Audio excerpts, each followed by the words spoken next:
ran all over Lakewood St. Edwards last year, but the Raiders will now have to contend with a veteran defense. Based on what they give us, obviously, we got to make great decisions about where to throw the ball and about making our own checks, whether to run, whether to throw. After eliminating the defending state champions in the opening round, Harding may have the right mix to win it all. They've been so unselfish, and they've worked hard to be more disciplined. I love this football team, and they remind me an awful lot of the '97 McKinley team. See which team can keep its title hopes alive next on Fox 1762. Forget about the highlights. We've got the whole game.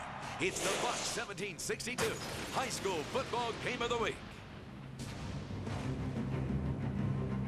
Welcome to Byers Field in Parma for the much-anticipated showdown between Warren Harding and Lakewood St. Edwards. Hi, everyone. My name is Rob Schmidt, and in just a moment, Ron Iarussi will join us here on Fox 1762. It's a matchup of two of the top three seeds in Division I Region 1. Warren Harding, the number 2 seed at 11-0 this season, coming off of a huge win against Cleveland St. Ignatius a week ago by a count of 24-17. On the other hand, St. Ed's, the number 3 seed at 10-1 overall. They rolled by Valley Forge a week ago, winning 51-27. Last year, these two teams met at Kent State University, with the Raiders advancing on to the third round of the tournament. But after that game, St. Ed's head coach John Gibbons said that these two teams would meet again, and he was very prophetic because they are set to play again, except the site has changed. We'll see if the outcome, though, can stay the same. Let's bring Ron in now to talk about this game a little bit more in depth, because it is a different game than what it was a year ago. There is no Maurice Claret this time around, and St. Ed's defense probably a little bit better than it was a year ago, yet Warren Harding has to face a more experienced quarterback in Sean Carney. Yeah, talking to the coaching staff from Harding this week, they definitely said that St. Ed's defense is much more improved from last year. Probably on the offensive side of the ball, the main guy to stop, obviously, is Carney. Speaking to DJ Dota, the defensive coordinator, St. Ed's presents a few problems for them. They run the no-huddle offense. DJ charted their plays in over 300 plays. They ran out of different formations, 51% to 49% pass-run ratio. So very balanced offense, and look for Coach Dota to have to play a lot of base defense tonight. Now, these two teams have met 3 common opponents. Both teams beat Ursuline. Both teams ripped Toledo Whitmer. But the difference, Warren Harding beat St. Ignatius during the regular season. St. Ed's lost. Can you draw any comparisons heading into tonight's game? You know, a lot of people look at common opponents, and most of the time you can't tell anything from that. I think you look at St. Ignatius, probably look at that matchup more closely. I think the more interesting fact was these teams actually met once already this year. They scrimmaged each other in week 1, and from what I understand, I wasn't there, they said it was a pretty heated matchup, so we'll see what happens tonight. Well, the bad blood could spill into tonight's tournament game. We've got the opening kickoff of the Division I Region 1 semifinal here on Fox 1762 right after this.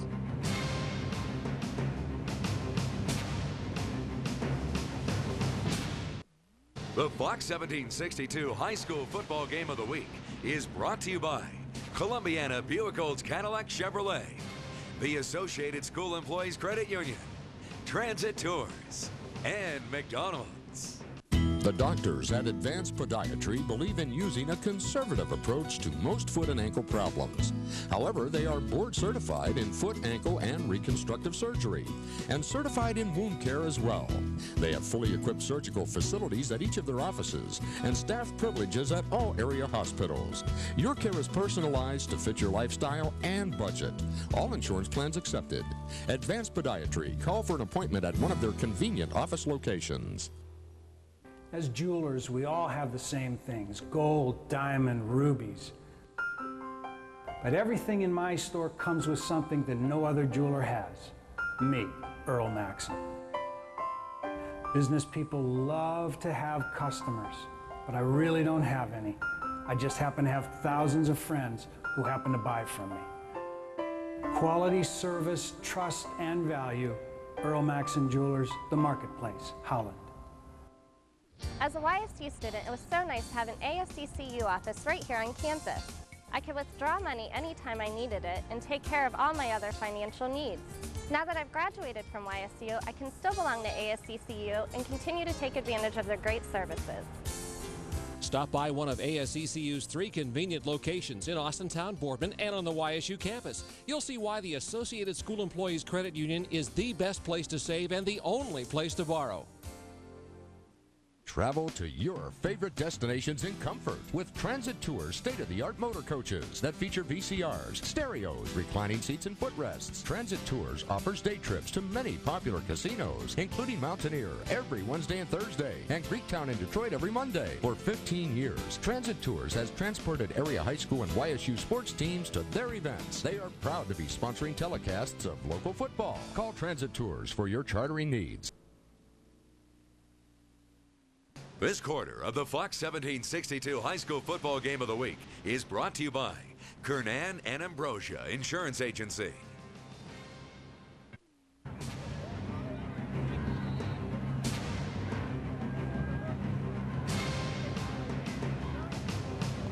Well, Warren Harding has won the toss, yet the Raiders have elected to defer their selection to the second half, which means St. Ed's will get the ball to start tonight's game. And that should be a very interesting matchup because the Raiders right off the bat, Ron, will get a chance to see the likes of Sean Carney. And coming into the game, one of the parts of the scouting report for the Raider defense, they had to hit number 7 at least 20 times. And, you know, sacking, hitting him just shortly after the pass, hitting him on a run, make sure that they know their presence is there. Yeah, very important that they get to Sean Carney tonight. Very interested to see this St. Ed's offense. They've heard so much about him this week. Again, talking to the Harding coaching staff, a lot of keys tonight, tonight's ball game. Well, the ball falls off the tee. A pretty decent breeze here tonight. Back deep for St. Ed's. Will be a pair of players. Back deep, Haruki Nakamura and Cameron Rose. In fact, Nakamura, averaging over 23 yards per kickoff return, had a huge return a week ago against Valley Forge to help the Eds Eagles get off to a quick start offensively. And Rose, no slouch, even though he's only returned 3 kickoffs this year, he's still averaging nearly 22 yards per return.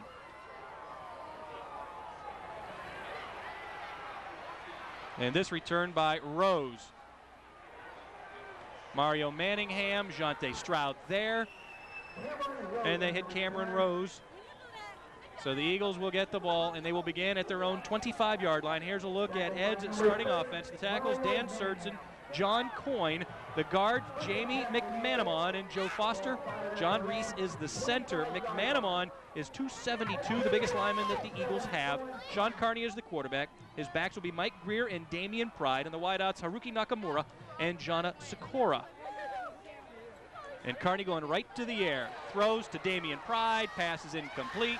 Coverage by Rob Masucci. Here's a look at the Raiders starting defense. And it is a solid group yielding under 10 points a game this year. The ends, Anthony Hoke and Andre Boomer. The tackles, Phil McNeil and LeVar Allen. The 3 linebackers consist of James Johnson, Demetrius McCretis, and Stephon Alexander.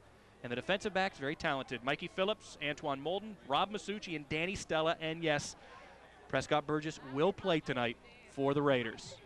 Second down give to Damian Pride. He came in with 717 yards rushing during the regular season. He has 8 rushing touchdowns. In fact, he also had a rushing touchdown a week ago in the 51-27 rout of Valley Forge.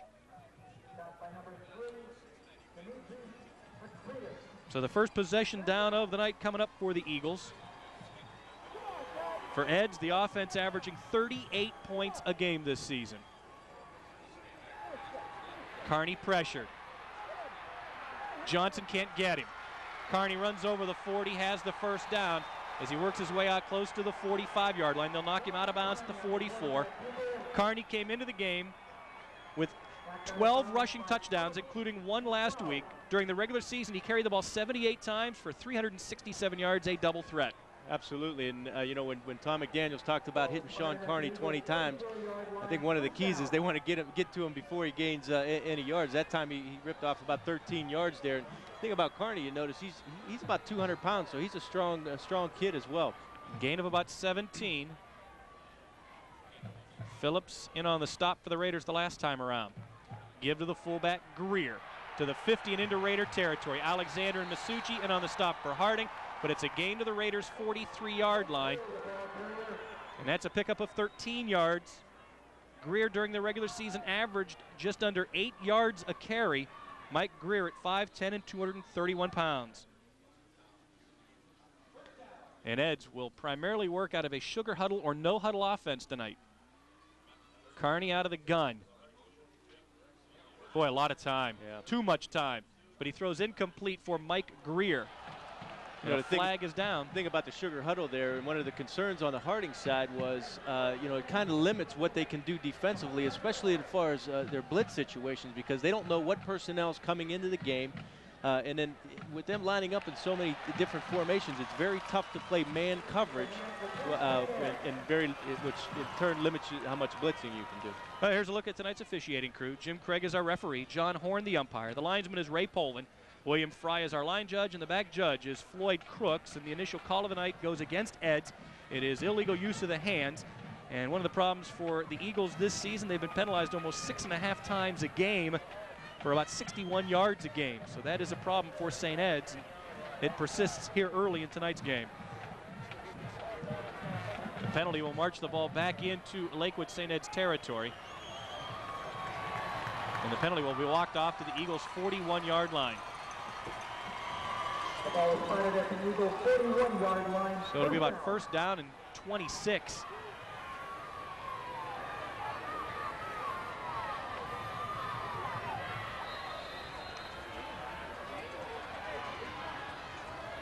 Kearney only played a half a week ago against Valley Forge, yet threw for over 100 yards. Throws here for Nakamura, and the pass is incomplete. Mike Phillips had coverage there. Nakamura, a very speedy receiver, but you put your best defensive back. Mike Phillips last week drew Tony Gonzalez and did a nice job on the Ignatius receiver. Mike Phillips, one of the best cornerbacks right now in the area. He's got good speed and a great cover guy, and that's going to be a great matchup all night. Now Kearney this season has completed almost 55% of his passes. He's going to have to go to the air here on 2nd and long from his own 41.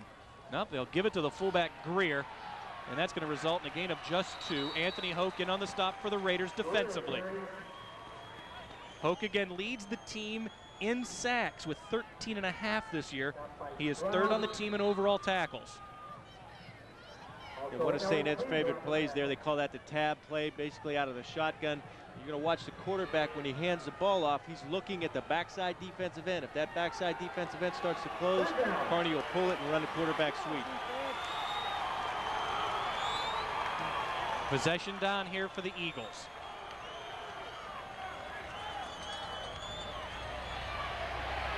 Kearney in trouble, gets away from LeVar Allen. Hoke has him. Kearney will crash and burn back at the 30-yard line. Anthony Hoke with his first sack of the night. Helped out by LeVar Allen, and the Raiders will force St. Ed's to punt on its initial possession of the game. Great job by the DBs of Harding. No doubt that was a coverage sack. Tough task for the Harding defensive front here. Without being able to blitz as much, they're going to have to put pressure on Kearney. Brian Pierce to punt. He's been averaging almost 39 yards a punt this season. And the Raiders roughed him. They came after him and roughed him. Now the punt will be down at the Raiders' 44, but you'll have a 15-yard penalty here, which will take the ball out to the Eagles' 46-yard line. Is that an automatic first down? If it's no. So if it's a the 5, we'll see what they call here. Now the Eagles' offense needed a lot of yardage on 4th down. Mile there. They needed like 36 yards. They'll get 15 here.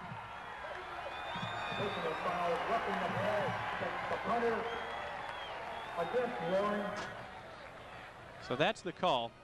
Each team now penalized once.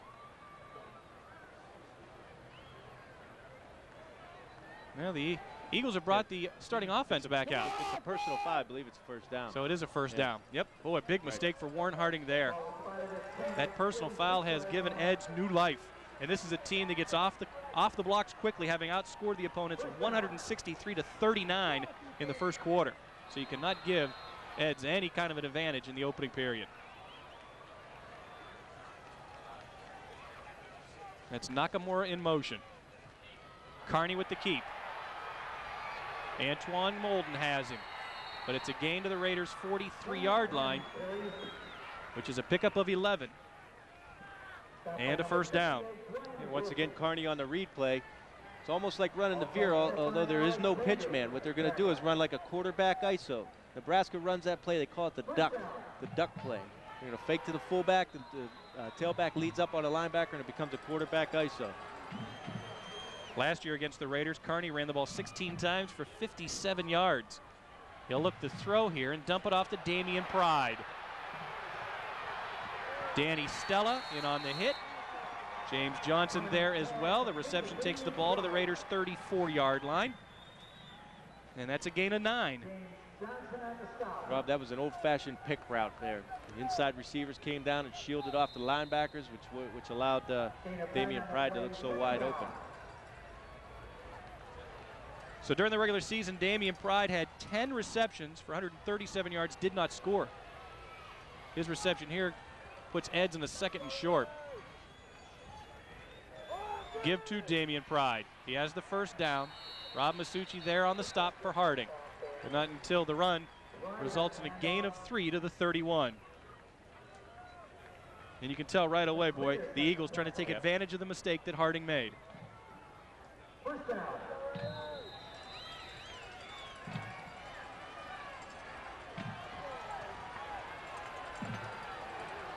one of the best things they're doing right here is keeping Harding's offense off the field as well. Greer is the man in motion. Kearney flush from the pocket, stops. Pretty elusive. Finally goes down at the 26-yard line. Anthony Hoke grabbed him at the ankles, but it results in a gain of 5. Well, he is tough to bring down. Gain of 5 on the play, 2nd down. And the amazing thing about Kearney there, he still thought about throwing the ball, even though he was under duress. Yeah, once again, though, great coverage by the DBs from Harding. 2nd down now for St. Ed's. Give to Greer, the fullback. LeVar Allen has him. Greer takes the ball down close to the 22-yard line. Gain of nearly 4, so it's 3rd down and short now for the Eds Eagles. 3rd down.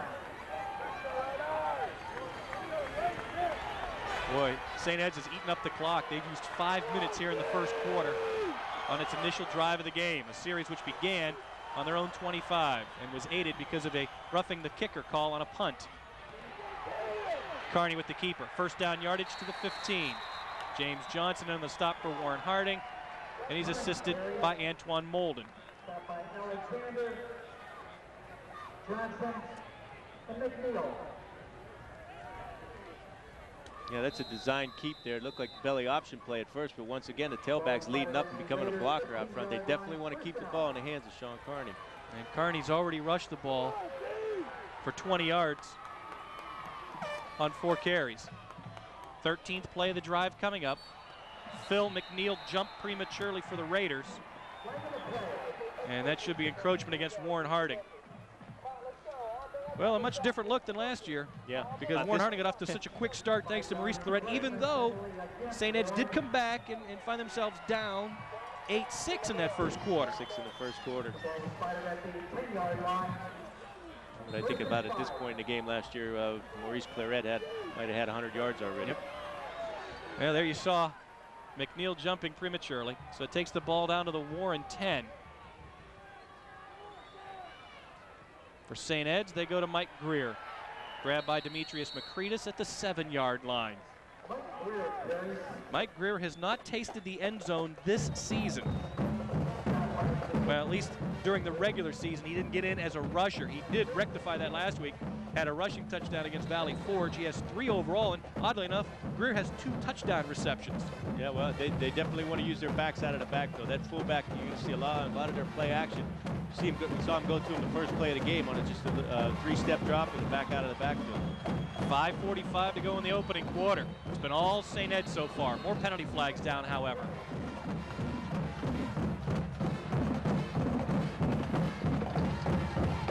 The Eagles clapping. Looks as if Warren Harding guilty again of a dead ball infraction, and they are. Wow. Another encroachment call. That'll be half the distance to the goal, from the 7 down around the 3. Boy, and Warren Harding just giving the Eagles yardage. Yeah, just, you want those guys to be aggressive in that type of defense, but not in this situation in a red zone. And a timeout has been taken. 5:41 to go in the opening quarter. No score, but St. Ed's is threatening. Can Warren Harding keep them out? Find out when we return with more playoff coverage here on Fox 1762.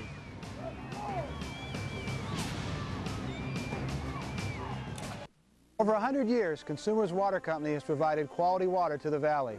We're a partner in the communities we serve. We support local charitable organizations, including sponsoring the annual United Way Bass Classic. Recognizing students in our area is also important. In honor of their accomplishments on and off the field, we're proud to present Poland High School with this week's School Spirit Award. A contribution of $200 will be made to their scholarship fund. Congratulations.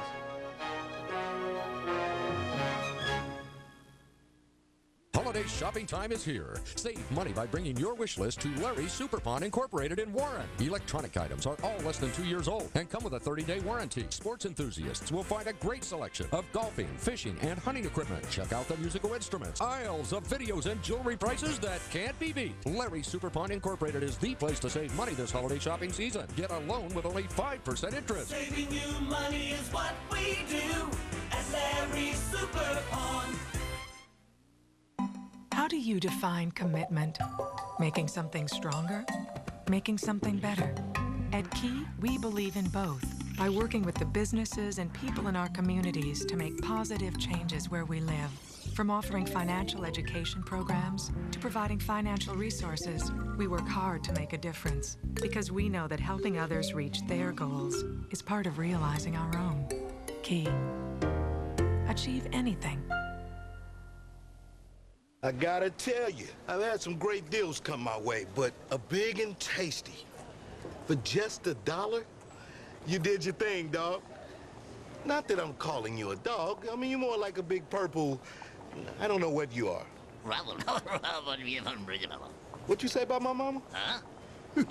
Get a delicious, big and tasty, a McChicken sandwich, and more every day on McDonald's Dollar Menu. You got a buck, you're in luck. Grimace, bump with me. What? First and goal. Damian Pride chopped down at the 5.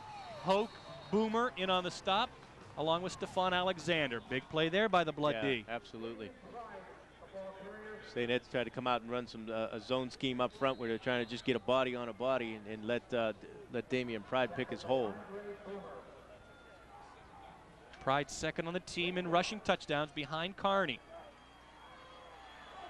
So it's second down and goal. 16th play of the drive coming up. Kearney going to try and get in. Does he? Yes. Yep. Touchdown, Lakewood St. Ed's. 5:02 to go, and the Eagles have scored first. So a much different look to tonight's game than it was a year ago at Kent State. And for Sean Kearney, his 13th rushing touchdown of the year. Yeah, once again, the quarterback ISO there off to the fake to the fullback, and the tailback went up and ISO the linebacker, and Kearney got in. Now the extra point now to be attempted by Brian Pierce. He is 43 of 44 this year on extra points. He's also hit 17 of 18 field goals. Yep. He is almost as near perfect as you can get until tonight. Yeah, I was just going to say, I think you jinxed it. So he misses the PAT. So Warren Harding will get the ball, but they find themselves trailing 6-0. We'll come back with the kickoff as we continue with our coverage of the Division I regional semifinals here on Fox 1762. Thomas, Mr. Low Payment in Cortland, Ohio, supports Warren Harding in tonight's high school football playoff game. Good luck, Raiders. The Associated School Employees Credit Union, the best place to save and the only place to borrow. Joining the credit union in the early 60s was one of the best moves we've ever made. Through the years, we've been able to get great rates on auto loans and home mortgages. And now that we've put money aside in our IRAs and CDs, we are set for retirement. The Associated School Employees Credit Union, with offices in Austintown, Boardman, and on the YSU campus. The best place to save and the only place to borrow.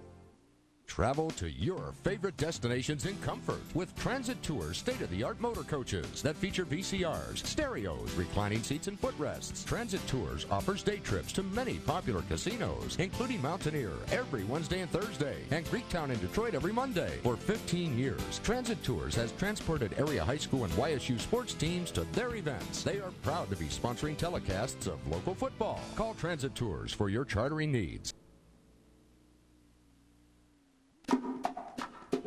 As beats the ocean surf upon the sand, so beats my heart for you. As beats the rhythm of a mighty band, so beats my heart for you, dear. So beats my heart for you.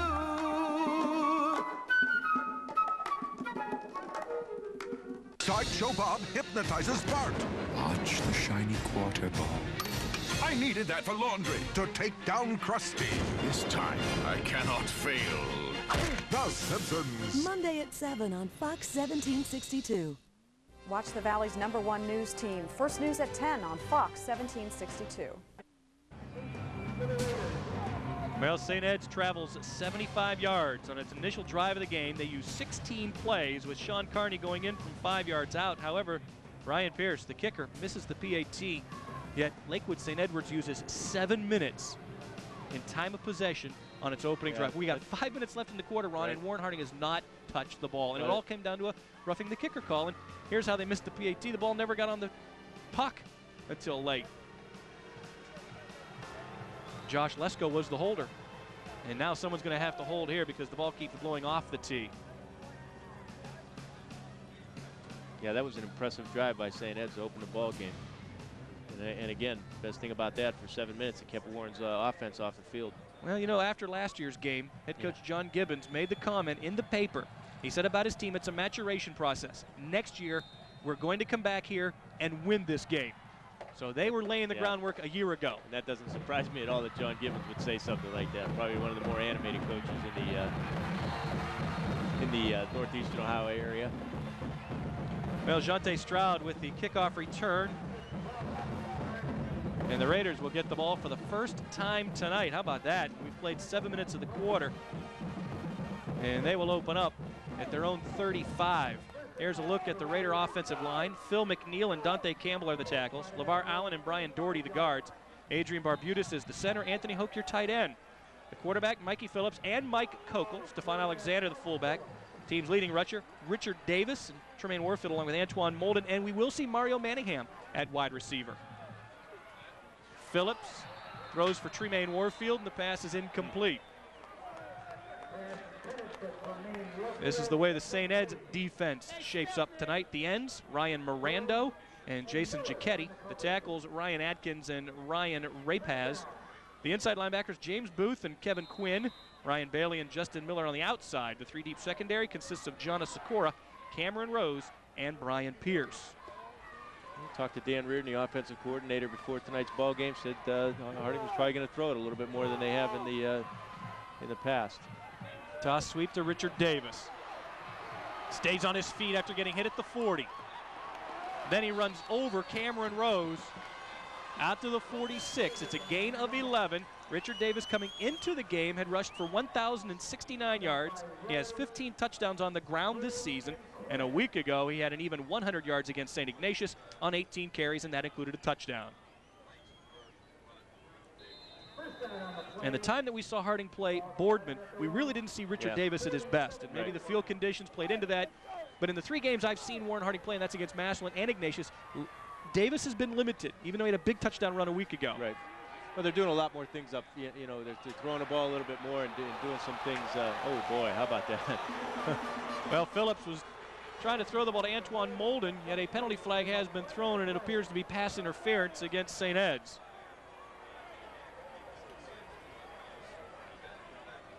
Mike Phillips this season has completed 63% of his passes. And I think if you have to say anything about the Raider quarterbacks, they throw for high percentages, because Kokel's thrown for almost 62% of his passes, and they don't throw the interception. No, they don't. You know, you look at Tom McDaniels in his past history coaching quarterbacks. Of course, he's able to coach both his sons at Canton McKinley, but does a great job. Used to have a nice quarterback camp every year in the summer, and he really teaches those guys up, and he teaches them not to make mistakes. And there's a look. They've only thrown 3 interceptions and a dozen touchdowns between Phillips and Kokel, and over 1,300 yards passing combined. Now the penalty is against Justin Miller for pass interference, so the Raiders get a break, and now they have marched into St. Ed's territory down to the Eagles' 38-yard line. So each team now committing a major penalty defensively. Phillips are going to be dragged down at the 40-yard line by Justin Miller, trying to atone for his earlier mistake. And we are down to 4:10 to go in the opening quarter. Yeah, I'm not so sure that wasn't a busted play. I didn't see, it looked like they were going to run a belly option, but I didn't see a pitch man there. Well, last year against St. Ed's, Phillips ran the ball twice for 41 yards and a touchdown. And here he is grabbed at the 41, so it results in a loss of 3. And it is 2nd down and long now for Warren Harding. Richard Davis off the toss. Nice block by James Johnson. Can Davis take it the distance? Yes, touchdown Raiders. Richard Davis gets in, and an outstanding block to get him to the corner. And Warren Harding can now take the lead. Even though Eds did it methodically, Warren Harding strikes quickly, and for Davis, hits his 17th touchdown overall, his 16th on the ground this season. Yeah, that's it.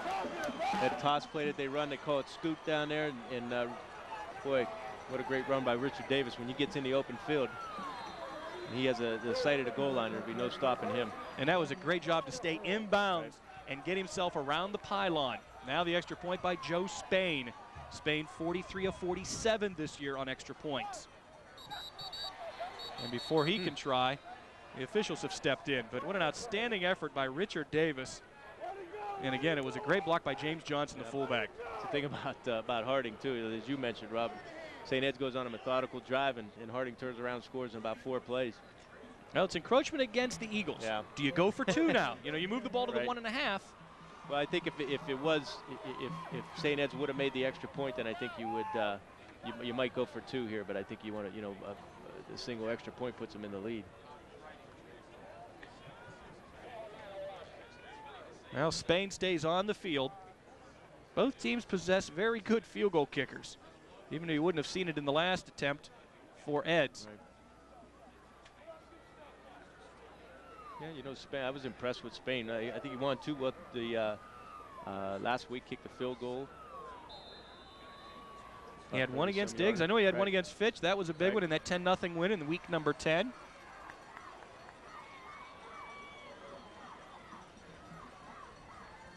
Danny Stella will be the holder.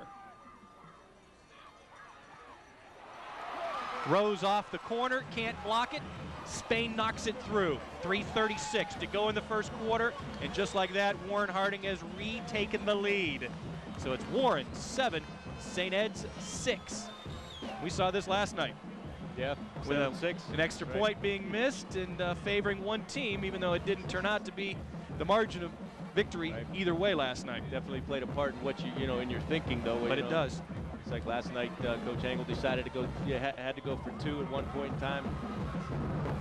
Didn't get it, which put him down by 3 or by 2. And no, you're right. It really, even though it may not have factored in the end, I guess really when you put it that way, it did last night, because Howland had to go for 2, so it did kind of have that trickle down effect. Now we'll see if St. Ed's can counter and what that missed extra point on their initial touchdown will do for the rest of the game. Well, Warren Harding goes 65 yards. They need just 4 plays and a pass interference call, with Richard Davis going 41 yards for the touchdown. Spain's extra point right now, the difference on the board. John Flaminio will kick off this time for Warren Harding. This will be Nakamura off the hop at the 8. Jante Stroud knocks him down at the 31-yard line. And we will see some good specialty teams play tonight because the Raiders have some guys that can take it back as well, and Rob Masucci and Mario Manningham, and St. Ed's possesses the same kind of a threat.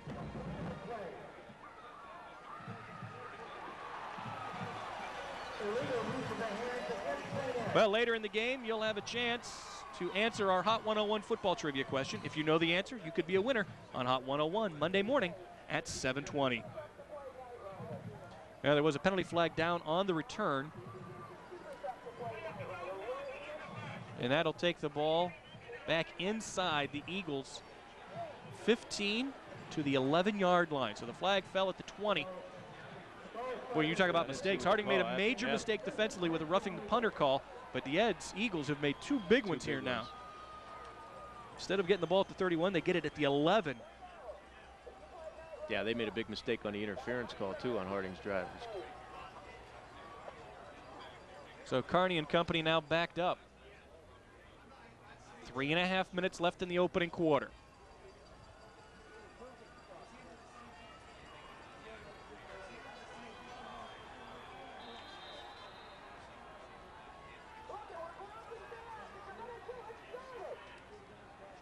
Damian Pride, hit by McCretus, hit by Boomer. Finds very little running room, if any. Raiders defense this season has only given up 59 yards a game on the ground to the opposition, and impressively, they're only giving up 2 yards a carry to the opposition. Oh, very tough to run against that Harding defense. I know they had a huge tendency on Ed's coming into this game that when they do come out with 2 backs in the backfield, he's under center. They like to run that off-tackle Dave play. Greer in motion. Carney dropped the snap. Damian Pride tried to scramble inside, and I think he recovered it. The officials indicate it will be 3rd down, and Damian Pride recovered the fumble for St. Ed's. So the Eagles will get the ball after the loss of 2. It'll now be 3rd down from the 9. Boy, you would have thought that Lakewood St. Ed's would have had all the momentum after their opening touchdown drive, but a couple of big mistakes with penalties and a fumbled snap, and right now the Raiders are in control. But I tell you, when a team scores like that, breaks off a long run, you know, that's sudden change, and you got to. Sometimes that's tough for kids to handle. Carney to throw into coverage, but he finds Damian Pride, who is tackled by Mike Phillips, and the gain is out to the 39 for a pickup of 30 and a huge 1st down for Lakewood St. Ed's. Yeah, that time St. Ed sent 4 vertical routes. 2 guys go down the hash, 2 guys are on the numbers. They're going to read the safeties. That time the safety got over the top, went after the wide guy. Carney this season, he's thrown for over 1,700 yards. In fact, Sean Carney threw for 152 against Valley Forge, going 8 of 12, and he had a couple of touchdown passes. He runs here with Phil McNeil finishing him off, but the gain is out close to the 44 for a pickup of what turns out to be almost 6.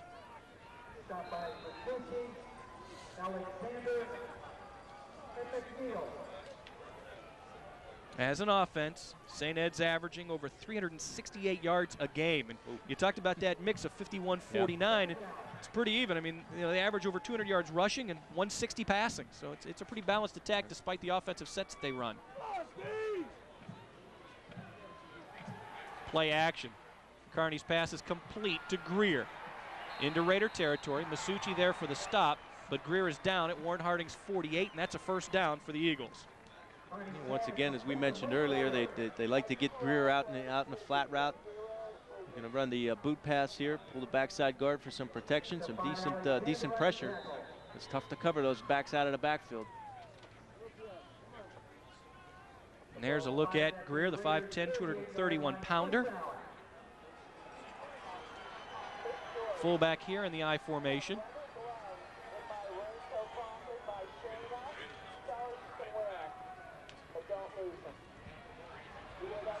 Carney with the keep. LeVar Allen has him at the 41-yard line. Stephon Alexander is there as well defensively. But a good gain on 1st down of nearly 7. Yep, just a simple belly option play. Fake to the fullback. Pull the front side guard out. Good for about 7 yards.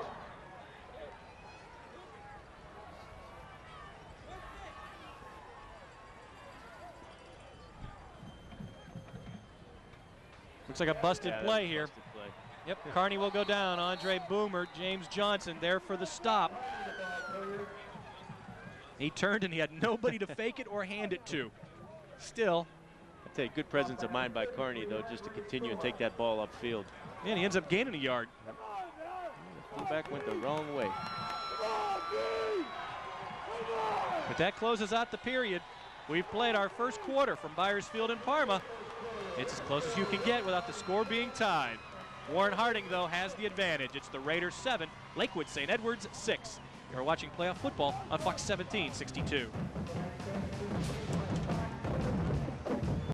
Gotta tell you, I've had some great deals come my way, but a big and tasty. For just $1, you did your thing, dog. Not that I'm calling you a dog. I mean, you're more like a big purple, I don't know what you are. What you say about my mama? Huh? Get a delicious, big and tasty, a McChicken sandwich and more every day on McDonald's Dollar Menu. You got a buck, you're in luck. Grimace, bump with me. What? As a YSU student, it was so nice to have an ASCCU office right here on campus. I could withdraw money anytime I needed it and take care of all my other financial needs. Now that I've graduated from YSU, I can still belong to ASCCU and continue to take advantage of their great services. Stop by one of ASCCU's 3 convenient locations in Austintown, Boardman, and on the YSU campus. You'll see why the Associated School Employees Credit Union is the best place to save and the only place to borrow. Picture this. Ann Smith driving to see her sister in Texas, where everything's bigger, including the... Ann's first call was to me, her nationwide agent, because she knows I'm always here to help. You're covered. Well, yeehaw. Call someone who cares. A nationwide agent. Nationwide. On your side. Contact the Kernan & Ambrosia Insurance Agency for all your insurance needs. We'll provide you with quality service and excellent rates. You tell him, Dad. It's no mistake, Jolly Joe's business is growing tremendously, and here's just a few reasons why. Great food, not just bar food. Try our nightly specials and choose from our full dinner menu. Wednesday night is Mexican night featuring our famous wet burritos. And Thursday is our all-you-can-eat buffet. Friday and Saturday we prepare delicious specials. Great service. Jolly Joe's staff creates an atmosphere the entire family will enjoy. And best of all, the fun never stops at Jolly Joe's. Great food, great service, and a lot of fun. It's all at Jolly Joe's, and we appreciate your business. Well, as we expected, a solid crowd having made the trip to Parma tonight. Second quarter set to begin. St. Ed's looking at a 3rd down and about 3 from Warren Harding's 41. And there is movement before the snap. And that time around, Jamie McManamon pulled early. St. Ed's a little over anxious, and that 5 yards will cost them and change this play call, I'd imagine. Yeah, a lot of times, I mean, the crowd noise is phenomenal tonight. From the shotgun, I'm sure he's calling a lot of that stuff at the line of scrimmage. It's tough for those offensive linemen to hear. Most of the time in the shotgun, you'll see the offensive linemen grab each other's hands so they know when the ball snapped. So Kearney now flanked by Greer and Pride. Out of the gun. Boomer pressuring him. Kearney throws. Incomplete.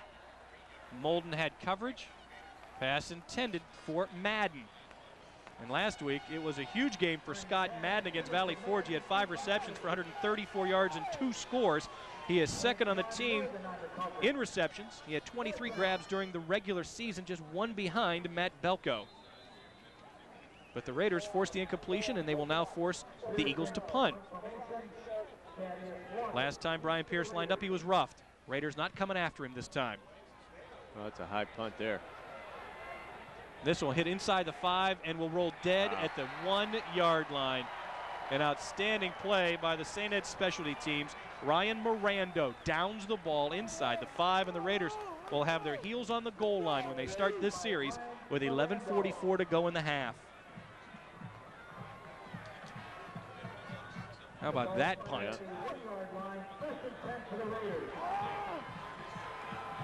Pierce came in averaging 39 a punt. His first effort of the night ends up covering 45 yards. And the Raiders now, as they like to do, will change up quarterbacks here. Mike Kokel will engineer the second series offensively for the Raiders. Davis safely off tackle, gain of a couple.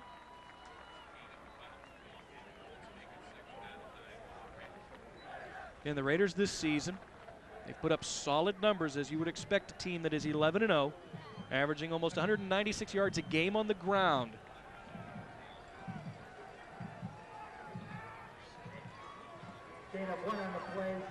So the ball now sitting on the 2. Stacked I formation here. Movement early. This time, Dante Campbell jumped prematurely.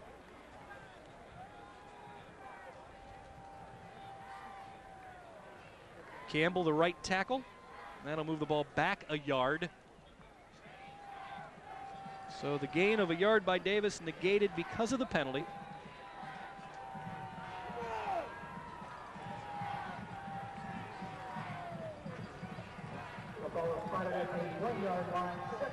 So they move the ball back to the 1. 9 guys within 4 yards of the line of scrimmage for the Eds defense. And Richard Davis barely got out of the end zone. Yeah, I think it's forward progress got him back to the original line of scrimmage. He barely got out. Yeah, tough situation as you mentioned. St. Ed's going to put basically 11 guys in the box, and really when you're running that double tight and a stack I mean that's the kind of defense you're going to see. But you know, you got the ball on your home 1 yard line. You're going to run some safe plays here. Again, stacked I behind Kokel.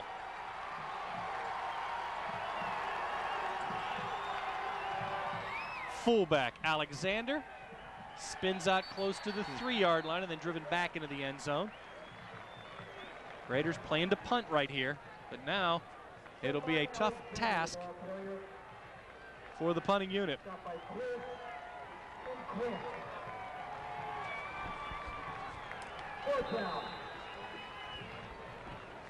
Kokel will stand along the back end line, averaging almost 40 yards a punt this season. His longest, an 85-yarder. There's a look into the end zone. There you see how close Kokel is, and he gets it out of there. Won't be a long punt. Wow. Nakamura on the fair catch will down the ball at the 20. Yes. So the Eagles will get a chance to regain the lead when we return. 9:33 to go in the half. Harding's lead stands at 7-6 on the game of the week for Fox 1762. Travel to your favorite destinations in comfort with Transit Tours state-of-the-art motor coaches that feature VCRs, stereos, reclining seats, and footrests. Transit Tours offers day trips to many popular casinos, including Mountaineer every Wednesday and Thursday, and Greektown in Detroit every Monday. For 15 years, Transit Tours has transported area high school and YSU sports teams to their events. They are proud to be sponsoring telecasts of local football. Call Transit Tours for your chartering needs. Now you know that this is really living. This is living with Warren Glass and Paint. This is living in the shade. A brand new patio custom made. Beautiful windows, a brand new door. We've got the paint you're looking for. Now you know that this is really living. This is living with Warren Glass and Paint. How do you define commitment? Making something stronger? Making something better? At Key, we believe in both by working with the businesses and people in our communities to make positive changes where we live. From offering financial education programs to providing financial resources, we work hard to make a difference because we know that helping others reach their goals is part of realizing our own. Key. Achieve anything. Vernon's Cafe. Fine dining and excellent prices for lunch and dinner. When planning your next party or function, remember Vernon's Banquet Center. 2 banquet rooms are available, which can accommodate 50 to 250. Vernon's can also offer catering for private events. So no matter what your need may be, to enjoy one of their mouth-watering dishes or just relax in their lounge, Vernon's has you covered. Choose Vernon's Cafe and Banquet Center, top of the strip at the Applewood Center.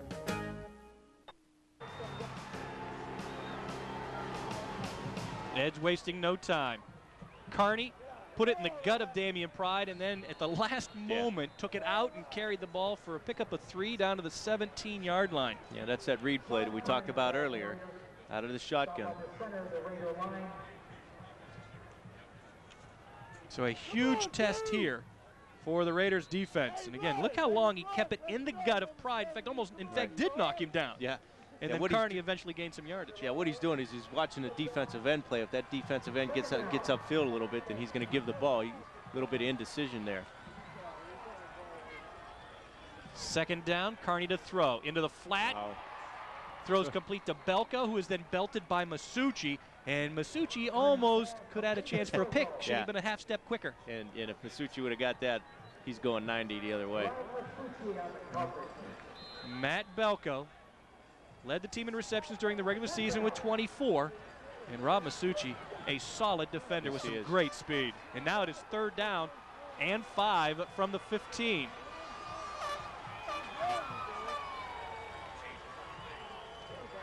The Eagles offense, should it stall, will look to a field goal. Pass into the flat to Damian Pride. Can he get the first down? No, he does not. Masucci and Phillips in on the stop. That means Brian Pierce will more than likely come out and kick a field goal. So a gain of just 4, and here comes the kicking unit. So the Raiders defense to be commended. Oh, absolutely. Having given Edge the ball in the 20. Yeah, great job, great job, a great team speed here to stop him from getting the first down. That was, again, that pick route where they send the inside receiver out in the flats, send the 2 inside guys to pick the linebackers. Looks like we're going to get they're going to go for it here, Rob. Yeah, how about that? The Eagles fans want St. Ed's to go for it, and their wish has been granted. So head coach John Gibbons has opted to go for it on 4th down. John Gibbons always been a gambler. Usually a pretty sure thing to go for 3 here. Head coach Tom McDaniel said that he did not want this game to come down to a field goal kicking contest. Even though he likes his own kicker in Joe Spain, he knew how good Brian Pierce was, and now the Eagles will have to kick the field goal after being called for a penalty here. They get to delay a game. Yeah, they were indecisive. Yeah. I think initially they sent the field goal kicking team out, and the delay of the game penalty will move them back 5. So the ball will now be spotted on the 16. This will be a 33-yard field goal attempt. Pierce again this season, 17 of 18 in field goals. That's a school record.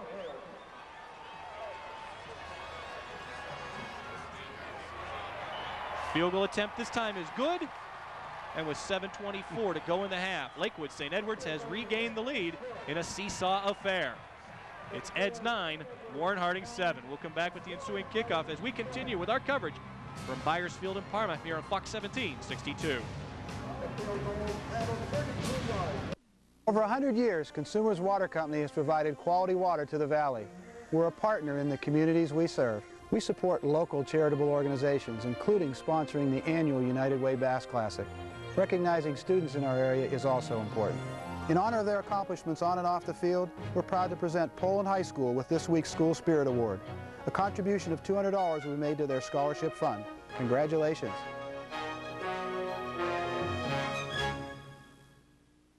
I gotta tell you, I've had some great deals come my way, but a big and tasty. For just $1, you did your thing, dog. Not that I'm calling you a dog. I mean, you're more like a big purple, I don't know what you are. What you say about my mama? Huh? Get a delicious, big and tasty, a McChicken sandwich and more every day on McDonald's Dollar Menu. You got a buck, you're in luck. Grimace, bump with me. What? Holiday shopping time is here. Save money by bringing your wish list to Larry's Super Pawn Incorporated in Warren. Electronic items are all less than 2 years old and come with a 30-day warranty. Sports enthusiasts will find a great selection of golfing, fishing, and hunting equipment. Check out the musical instruments, aisles of videos, and jewelry prices that can't be beat. Larry's Super Pawn Incorporated is the place to save money this holiday shopping season. Get a loan with only 5% interest. Saving you money is what we do at Larry's Super Pawn. As jewelers, we all have the same things: gold, diamond, rubies. But everything in my store comes with something that no other jeweler has. Me, Earl Maxon. Business people love to have customers, but I really don't have any. I just happen to have thousands of friends who happen to buy from me. Quality, service, trust, and value. Earl Maxon Jewelers, The Marketplace, Holland. Well, it wasn't much of a drive. 4 plays, 4 yards, yet a 33-yard field goal by Brian Pierce. It's his 4th field goal of the postseason. He had kicks of 24, 25, and 29 yards a week ago against Valley Forge, and he put this one through the end zone for the touchback. It's a big-time weapon. Yes, it is. Yeah, that last field goal probably would have been good from almost 50 yards. And the thing about Pierce, he's not just a kicker. He leads the team in interceptions. Yeah. With 4, he had 1 against Harding last year. Good athlete.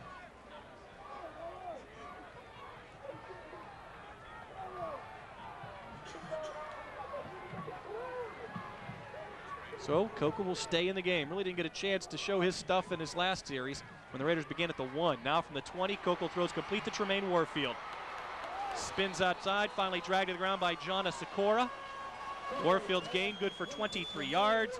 Warfield came in with 38 receptions on the season. He had 2 a week ago against Ignatius. He leads the team in touchdown receptions as well with 4. Tremaine Warfield running a simple curl route at about 12 to 15 yards. It's a good call against a cover 3 defense, a 3-deep zone. Coco this season has thrown for over 800 yards. In fact, a week ago, Mike Coco was 7 of 11 for 82 yards passing. He's got a very strong arm. We talked about this too, Ron. He's getting some looks from some Mid-American Conference schools as he looks to play at the next level. Fake to Davis. Coco throws complete to Stephon Alexander. First down yardage for the fullback as he runs over Cameron Rose. Stephon Alexander with his 5th reception of the season. And the Raiders don't possess a power back, but he's as close as you get to a power back in this offense. Yeah, you could see that coming, but when they were about 10 yards apart here. Nice job of hitting Stephon Alexander out of the backfield or in the flat here. And you're going to see him lower his shoulder here. Hello. A gain of about 20. Justin Miller finally finished off Alexander, but not until he gets the ball close to the edge 37. This is Richard Davis. Gets out of the first would-be tackler, but then only gains a half a yard at best. Ryan Adkins got through initially to kind of mess that play up.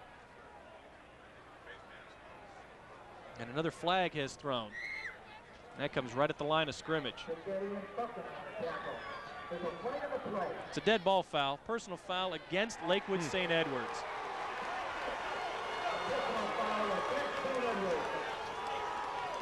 It's amazing what kind of mistakes they're making out here. They really are. I mean, those are equivalent to a turnover. Sure they are. It's a big-time mistake. I mean, it's hard enough to stop Warren's offense, let alone give them first and 10s inside their own territory. Wow, big mark-off, 15 yards. That'll take the ball to the 22-yard line of the Eagles. And a first down for the Raiders the easy way. The ball is fired at 22-yard line, first down. Coco will be in the gun. 6:15 to go in the half. Flag will be called for holding. Coco, in the meantime, will roll and get it back to the 22, but that was an obvious flag coming on the hold. And that time, Ryan Adkins tried to get through again, and this time was tagged down by the jersey. Yeah, definitely a takedown. So that'll be a loss of 10. You know, it's one of those where I was watching it the whole time, and I see that he's got him wrapped up. I see that the takedown occurred, and I'm just hoping the official didn't see it. Right. That was too obvious. Right there it is. That's, there's the grab. You can see the jersey being held. Again, the guilty party, Adrian Barbudos, the center. And you never say his name much until he commits that costly penalty. Got to keep those hands inside. So that takes the ball back to the 39-yard line. Actually, a loss of 17 because of where the penalty occurred.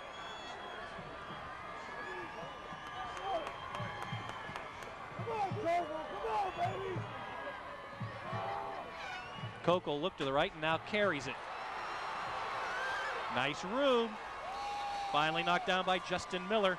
Mike Kokel's carry to the 25 and a gain of 14. Not back to the original line of scrimmage, however, but it'll be a second down situation and a pretty good call here. Yeah, much the same as what Kearney was doing offensively for St. Ed's. It's almost like a quarterback ISO. They do a nice job of letting that play develop.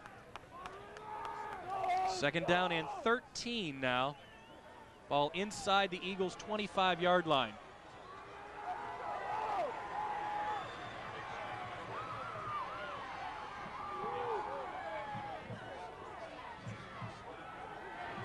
Adkins pressuring. Screen set up to Davis. Gets around Miller. Loose at the 10. Davis inside of the 7-yard line. Cameron Rose in on the stop. Well-designed play. Also helping out for the Eds defense was James Booth, but that's a play that worked for a touchdown in Week 10 against Austintown Fitch. Sure did. I tell you, Richard Davis has really come along in the last 3 weeks of the season there. Broke a nice tackle at about the 20-yard line. You see the tailback screen being set up here. I'd like to let those linemen get out a little bit, but if you can break tackles here. Boy, a huge gain of 18 yards down to the Eds 7.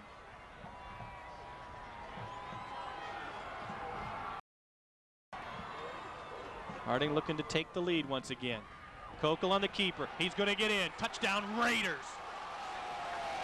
Boy, the Eagles defense completely fooled that time. No one from Lakewood St. Edwards thought that Kokel kept the ball. Same exact play. Call it the tab play. The defensive end came down inside. He's taking a look at it, and you can see they tackled the tailback there, but he doesn't have the ball. For Mike Kokel, his 4th rushing touchdown of the season. And that's his 2nd in the postseason. He had a 1-yard touchdown run a week ago against St. Ignatius. Now he's got a 7-yard score against St. Edwards. And with Harding up 13-9, they will go for 2.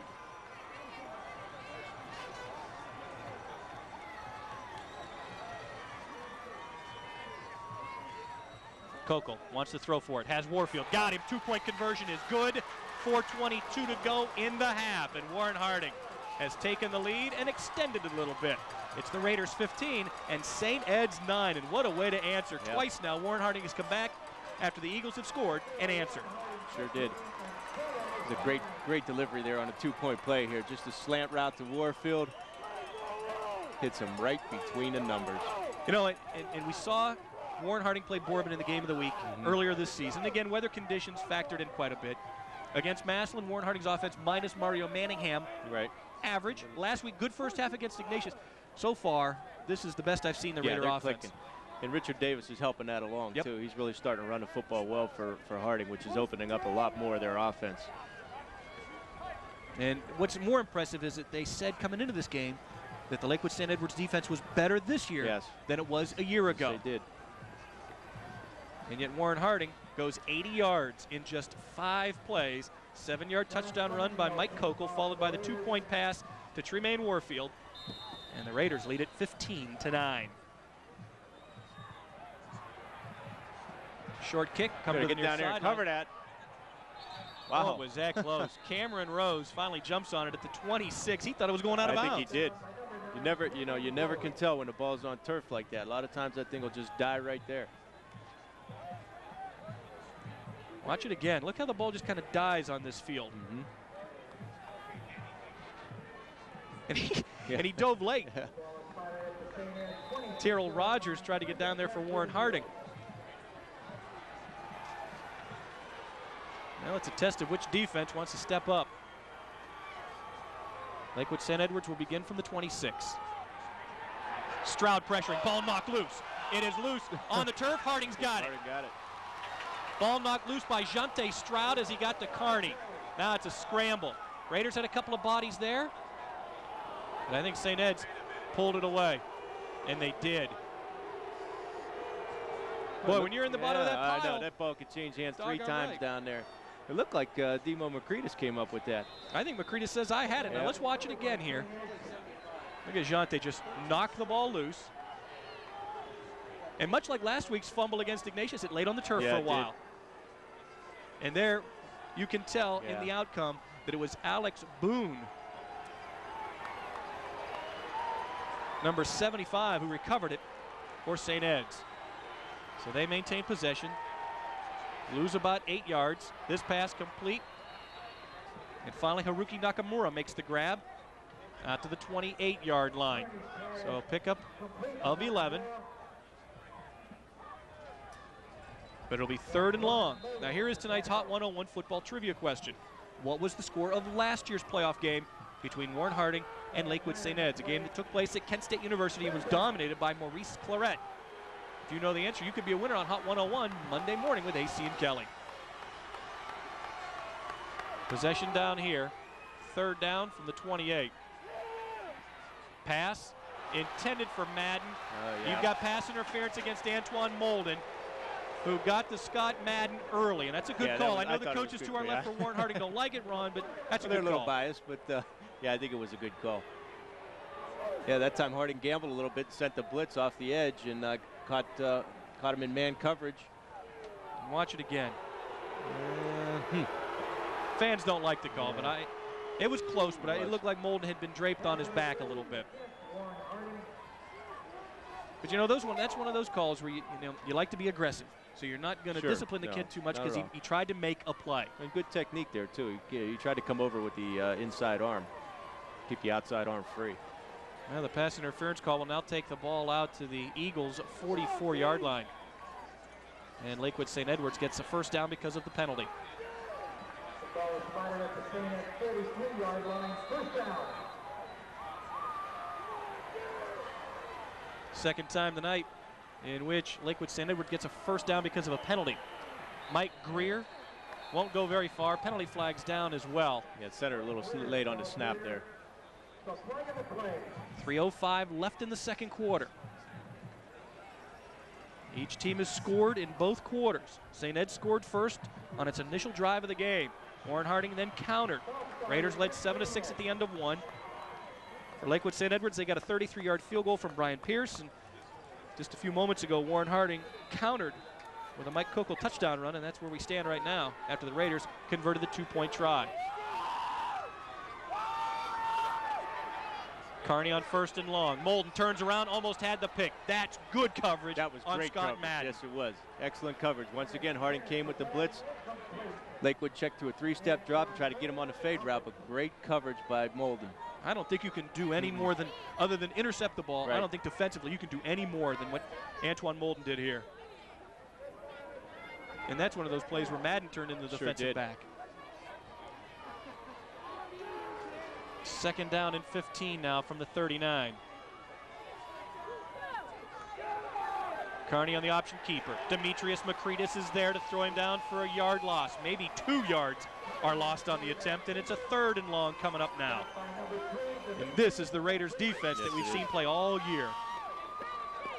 Yeah, Makritis did a nice job of playing a spy on the quarterback. They tried to come back with the belly option. Well, if Sean Carney has a drawback, it is his propensity to throw the interception. A year ago against Warren Harding, he was 12 of 20 through the air for 119 yards. He had 2 touchdown passes, but was intercepted twice. He's been picked 7 times this year. He'll throw on 3rd and long. Carney now has to run, but the Raiders are there in force. James Johnson got him first. Makritis finished him off. Harding will take a timeout with 2:10 to go, and they'll get the ball back. So the clock finally comes to a stop with 2:08 left in the half, and the Raiders now have a great chance to really open this up.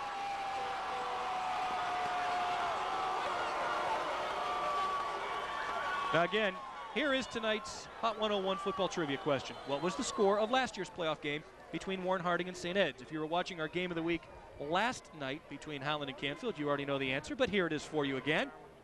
The score of last year's playoff game was Warren Harding 42, Lakewood St. Edwards 26, and in that game, Maurice Claret 401 yards rushing and 5 touchdowns. And people coming to the game are still talking about that, but I think after this game's over, they'll stop talking about that and pick on tonight's new hero. But if you listen to AC and Kelly Monday morning at 7:20 and you know this answer, you'll be a Hot 101 winner.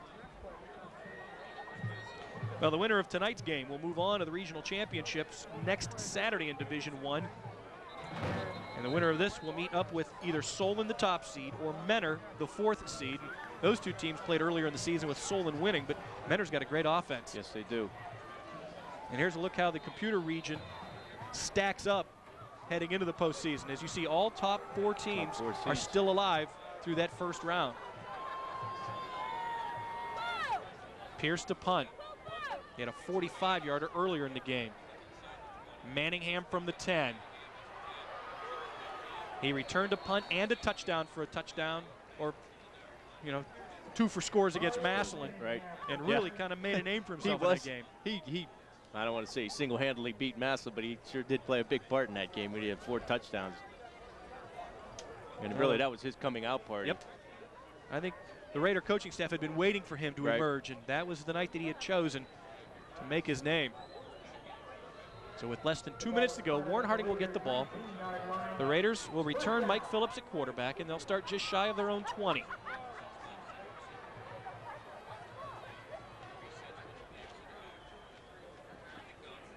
They'll run the speed option, and Phillips will keep it. Hit by Brian Pierce. Knocked down at the 26. Phillips with a gain of just over 6.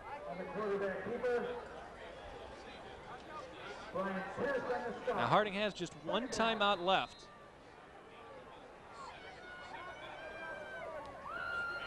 Phillips quickly throws to Molden. He'll get out of bounds after getting the first down, and he's ahead to the 33-yard line. So a pickup of about 7. Harding doing a good job of executing their 2-minute offense there. And they've got plenty of time to do that little short dump off and get out of bounds. You still got a 1.5 minutes left.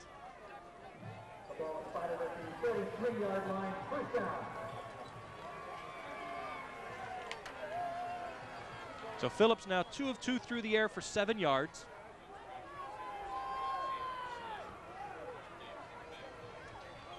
Again, during the season, he threw for 540 yards, and he'll run this time. He is equally as dangerous with the ball in his hands. Look at that run. And the Raiders are now getting close to being in scoring position. Yeah, credit the offensive line there for Harding. Picked up the blitz. St. Ed's blitzed both linebackers. Harding picked it up. Mikey Phillips saw the opening. Yeah, and he can do it too in the open field. That's a gain of 22. Finally, shoved out of bounds by Brian Pierce. Phillips out of the gun. He'll dump it off to Sean Lucas. Lucas will get out of bounds at the 39-yard line. Sean Lucas, not used a lot offensively, but just another weapon the Raiders have to go to. Oh, they got so many of them, too. Sean Lucas there looked like he was going to try to cut back across the grain, and I think he might have heard the coaches telling him up here to get out of bounds. And he did to stop the clock with 1:19 to go. So the Raiders very efficient here offensively, having started just short of their own 20. And now Warren Harding with the ball at the Lakewood St. Ed's 39.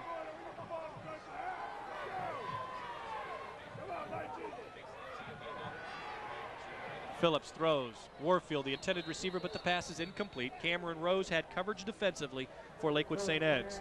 Yeah, it looked like Ryan Atkins was putting some pressure on. Might have had another holding call. That's what we have. Illegal use of the hands against the Raiders. That'll march them back towards midfield. Yeah, it looks like the penalty occurred at about the 45, 46-yard line, so they'll move it back into Warren Harding territory. That's a tough loss. All the way back to the 44 of Warren.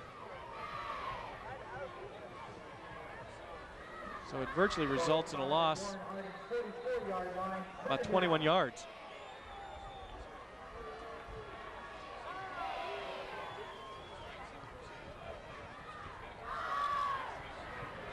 Davis off the screen. Looking for some running room. Won't find much. Nice job by Robert Norman defensively, one of the linebackers for St. Ed's, to make the stop. And Davis stayed in bounds.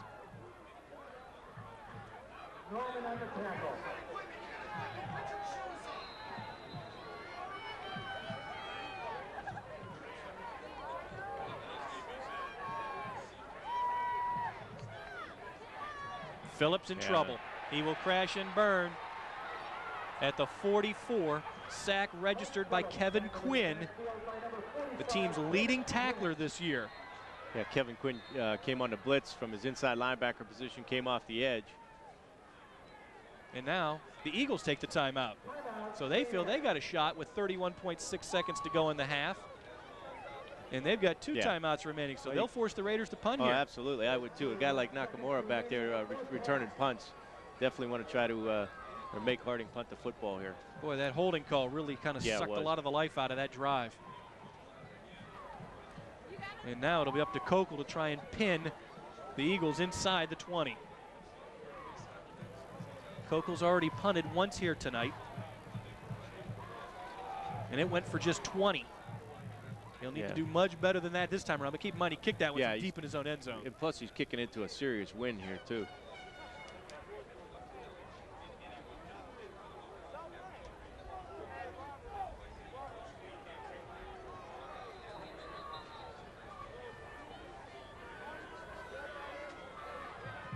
So Kokel to punt.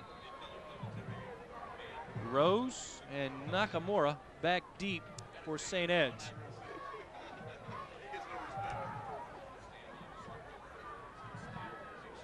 Line drive kick, best thing to do. Fielded on the run by Rose. Rose going all the way across the field and finally tugged to the ground by Josh Johnson.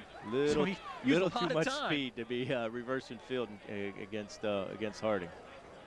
And now St. Edwards will begin from the 29 after the punt.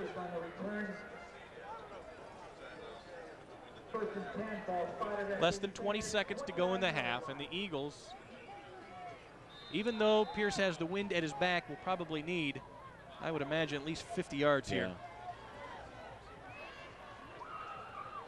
Now, keep in mind, Pierce did attempt a 61-yard field goal for St. Ed's, so maybe they don't have to go that far, yet Kearney's going to run out to the 36, where he is tackled by James Johnson. So it's a gain of 7. And then a timeout taken by the Eagles. So they have 1 left, and they have 13 seconds left to play with here in the second quarter.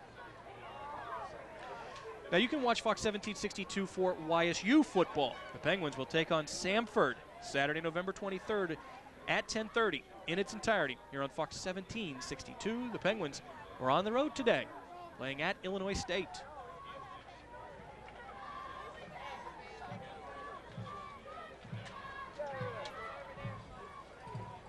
Well, I would imagine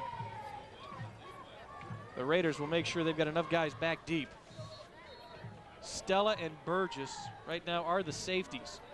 Molden and Phillips the corners. So they're not running a nickel package. No. But if you've got Stella and Burgess back there as deep safeties, that's pretty solid. Kearney wants to throw. Fires for Madden. Pass dropped. Good coverage again by Antoine Molden. And now all you've got is 5.2 seconds left in the half, and a field goal will be out of the question. Now it'll be a throw it down the field, Hail Mary type play.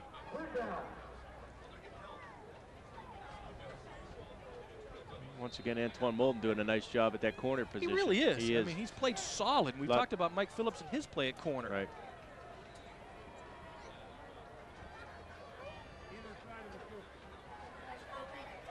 Now Kearney will let one fly here.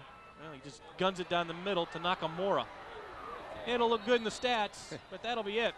Stella and Burgess in on the stop at the 35. It'll pad Kearney's numbers, but it doesn't add to the scoreboard. At the half, Warren Harding has the lead. It's a much closer game than it was a year ago, but Warren Harding still has the advantage as they head to the locker rooms. At the break, it's the Warren Harding Raiders 15, the Lakewood St. Edwards Eagles 9. We'll come back, take a look at our halftime statistics. We'll also feature our Band of the Week as we continue with our coverage of high school football on Fox 1762. Doctors at Advanced Podiatry believe in using a conservative approach to most foot and ankle problems. However, they are board certified in foot, ankle, and reconstructive surgery, and certified in wound care as well. They have fully equipped surgical facilities at each of their offices and staff privileges at all area hospitals. Your care is personalized to fit your lifestyle and budget. All insurance plans accepted. Advanced Podiatry. Call for an appointment at one of their convenient office locations. When I wanted to refinance my home mortgage, I went to ASECU for help. I was afraid it would be a long, drawn-out process, but they made it happen quickly and easily. Now I have the money that I need to do some home repairs and take my family on a vacation. When I went to ASECU for a car loan, I didn't know what to expect. They made it so easy for me. They helped me along step by step, and in no time, I had the car I needed at a price I could afford. The Associated School Employees Credit Union, the best place to save and the only place to borrow. Mark Thomas, Mr. Low Payment in Cortland, Ohio, supports Warren Harding in tonight's high school football playoff game. Good luck, Raiders. Travel to your favorite destinations in comfort with Transit Tours state-of-the-art motor coaches that feature VCRs, stereos, reclining seats, and footrests. Transit Tours offers day trips to many popular casinos, including Mountaineer every Wednesday and Thursday, and Greektown in Detroit every Monday. For 15 years, Transit Tours has transported area high school and YSU sports teams to their events. They are proud to be sponsoring telecasts of local football. Call Transit Tours for your chartering needs. Relax, baby. Bobby's on a head trip. And Peggy's out of her gourd. I realize I am just as much to blame for your condition as the media and the devil. On the next King of the Hill. Monday at 6:30 on Fox 1762. Watch the Valley's #1 news team. First News at 10 on Fox 1762. The Band of the Week is brought to you by Pizza Joe's.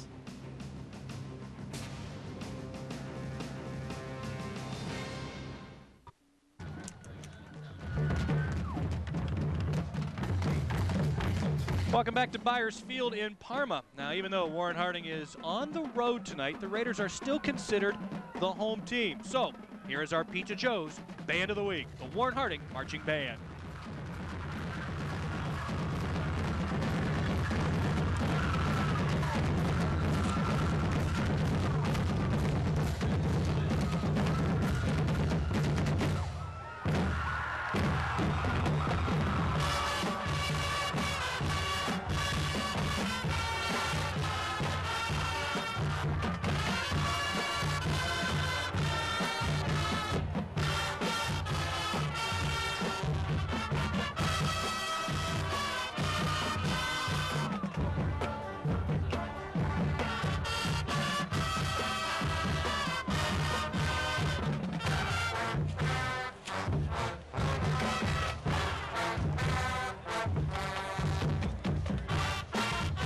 More pizza for you.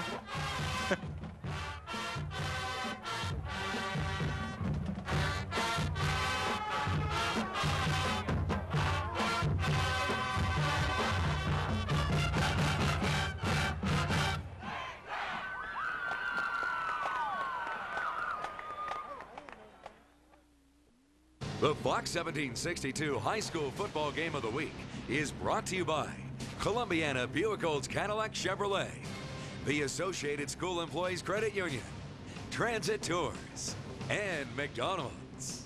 Introducing Entertainment Extra every Thursday in The Vindicator. Grab it and hold on to it. This is your week-long guide to entertainment in and around Youngstown, including Cleveland, Akron, and Pittsburgh. Looking for a good movie? How about a play? Where will you dine tonight? Entertainment Extra covers movies, TV, music, restaurants, and more. There's something for everyone in Entertainment Extra. Meet local bands making noise on the local music scene. It's where to go, what to see, and what to do all week long in Entertainment Extra every Thursday in The Vindicator. Now we give you even...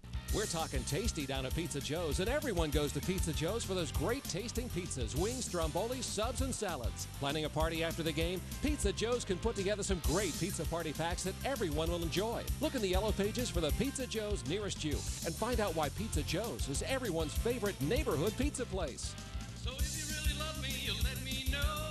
You'll take me out to eat at Pizza Joe's. We're talking tasty down at Pizza Joe's. It's the place where everyone goes. Picture this.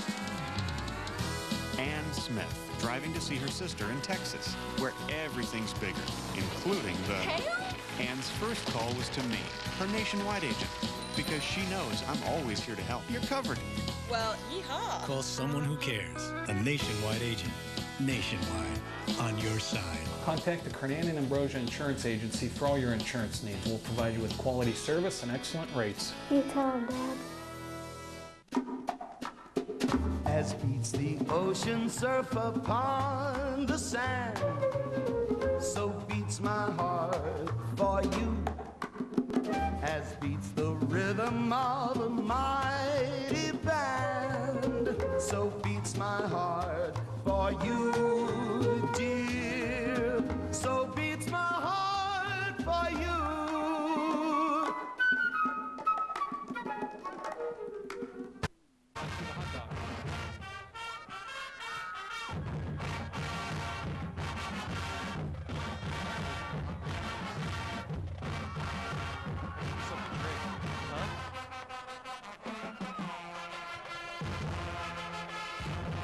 And once again, we are back at halftime.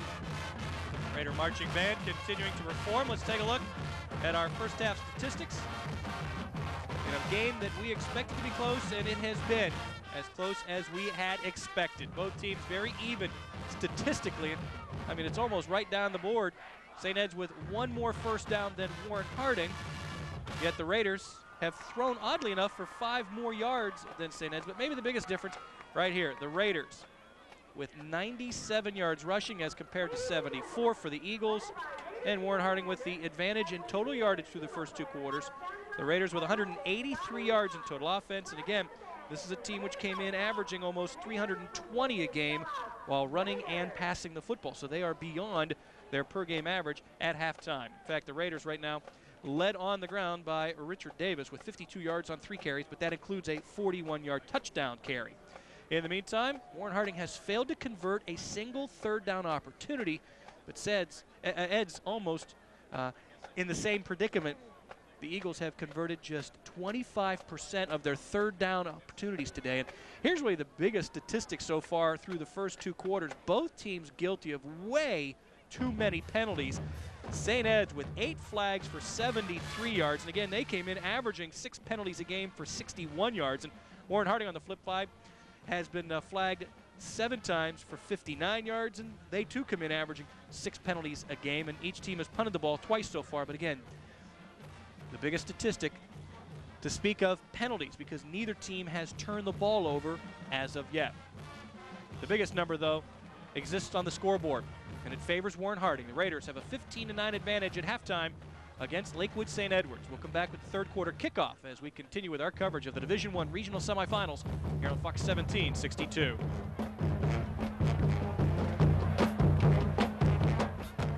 How do you define commitment? Making something stronger? Making something better? At Key, we believe in both by working with the businesses and people in our communities to make positive changes where we live. From offering financial education programs to providing financial resources, we work hard to make a difference because we know that helping others reach their goals is part of realizing our own. Key. Achieve anything. Mark Thomas, Mr. Low Payment in Cortland, Ohio, supports Warren Harding in tonight's high school football playoff game. Good luck, Raiders. I gotta tell you, I've had some great deals come my way, but a big and tasty. For just $1, you did your thing, dog. Not that I'm calling you a dog. I mean, you're more like a big purple, I don't know what you are. What you say about my mama? Huh? Get a delicious, big and tasty, a McChicken sandwich, and more every day on McDonald's Dollar Menu. You got a buck, you're in luck. Grimace, bump with me. What? As a YSU student, it was so nice to have an ASCCU office right here on campus. I could withdraw money anytime I needed it and take care of all my other financial needs. Now that I've graduated from YSU, I can still belong to ASCCU and continue to take advantage of their great services. Stop by one of ASCCU's 3 convenient locations in Austintown, Boardman, and on the YSU campus. You'll see why the Associated School Employees Credit Union is the best place to save and the only place to borrow. What can you say about a comedy like The Hughleys? Good Googa Mooga. Say what? Good Googa Mooga. Good Googa Mooga. Good Googa Mooga. Good Googa Mooga. Find out what the Good Googa Mooga is all about. Good Googa Mooga. I like that. Watch The Hughleys. Monday at 4 on Fox 1762. Welcome back once again to Byers Field in Parma. Ron Iarussi along with Rob Schmidt as we get set for the second half of tonight's Division I regional semifinal game, with Warren Harding getting the football to start the 3rd quarter. The Raiders lead Lakewood St. Edwards 15-9. And Ron, even though St. Ed's had the ball for 35 plays offensively as compared to 19 for Warren Harding in those first 2 quarters. The Raiders, because of that big play threat, had the better of it.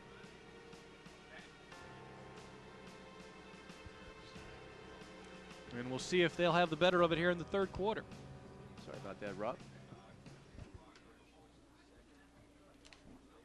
Yeah, I think the wind's going to be a little bit of a factor in the 3rd quarter here as well. Pierce will tee the ball up. We'll actually have to have a holder. William Reddy will hold it up for Pierce to knock it down, and he'll drive it through the end zone again. And the Raiders will begin 1st and 10 at the 20. Last 2 drives for the Raiders in the 2nd quarter began on their 20. They scored the go-ahead touchdown on an 80-yard drive and then punted on their last possession of the half. So we'll see what happens as the Raiders start once again with the lead. And a much different look than last year when the Raiders were up 42-12 at the break on St. Ed's. Absolutely. Yeah, I'm sure Coach Gibbons is not. I'm sure he's not pleased that he's down, but in much better shape than he was last year. Little movement on the defensive front. Give for Richard Davis. 1st down yardage. Hit by Cameron Rose. Stopped by Kevin Quinn. Good opening run by Richard Davis out to the 33-yard line for a gain of 13 and a 1st down. Once again, Richard Davis establishing the run game early, and that's, we mentioned it earlier, that's going to open up the rest of this Harding offense. Davis's 4th carry of the night. He's now totaled 65 yards on the ground.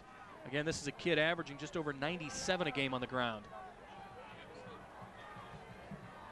Had one of his better games of the year against Fitch in Week 10 when he scored a touchdown on a reception and had 14 carries for 143 yards rushing. And again, some movement by Eds on the defensive front. This time Jason Giacchetta moved, and so did Ryan Adkins, who had moved on the play prior a little prematurely. This time it's encroachment against the Eagles, so a 5-yard penalty, and that's their 9th infraction for 78 yards in the game. Yeah, I was going to say earlier, they surprised a little bit by the amount of penalties that St. Ed's has incurred today. Normally when you get to this stage of the game, you don't see that as much, especially at this level. And the penalties that we've seen, right? Illegal procedure, delay of the game, encroachment. Those are penalties that drive coaches crazy. Well, Coco wants the throw. Fires complete to Mario Manningham. Taken out of bounds on the play by Jana Sikora.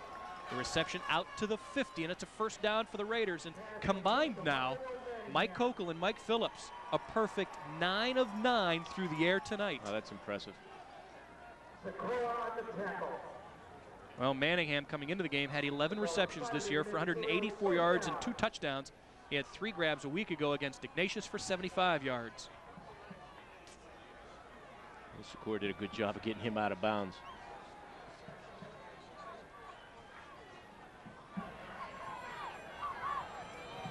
Gain of 12 on the last completion. Back to the ground, Richard Davis runs right into James Boone. Short gain of only 1. Also Ryan Mirando helping out on the stop. Stop by Boone. So after the short gain, 2nd down and long now for Harding. Initial drive of the 3rd quarter for either team. See if the Raiders can duplicate what St. Ed's did to begin the game. The Eagles drove the distance and scored. And now a fumble off the snap. Yet Mike Kokel recovers and averts the disaster. Looked like Mike might have gotten his feet tangled up with one of his offensive linemen. And the ball just kind of flopped right out of there. Partly caused by some penetration by the defensive front with Brian Smith. So it is 3rd down now. The ball sitting in Raider territory. They'll need just a little under 11 yards. Coco with time, throws to Manningham. Nice grab at the 39, pickup of 12, 1st down Raiders. And keep in mind, Manningham is just a sophomore. They just keep coming. But a well-thrown pass, and the Raiders remain perfect through the air. Well, Coco's really throwing some nice balls tonight, too. It's a skinny post route again, hit him right on the numbers. Kokel now 6 of 6 through the air tonight for 93 yards. Manningham, 2 receptions in the game, both coming on this drive.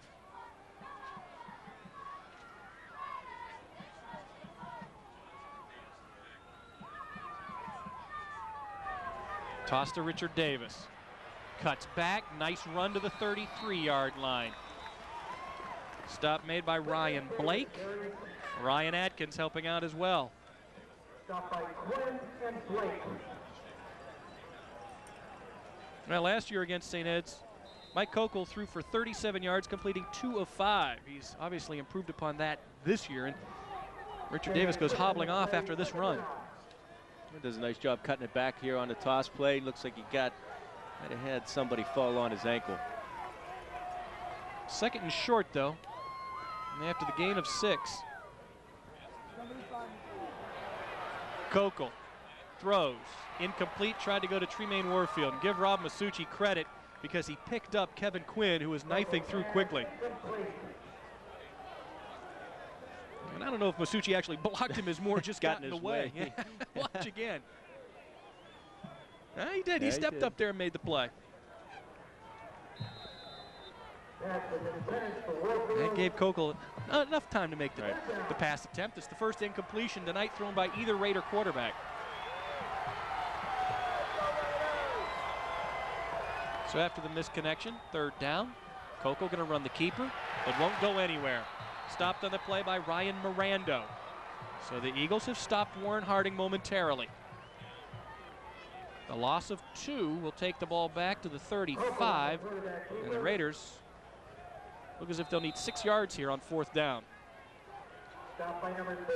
Yeah, I'm sure they're going to go for it here on 4th down. Punt probably only, if they kick it in the end zone, only gives you about 15-yard advantage. Well, the Raiders will go for it.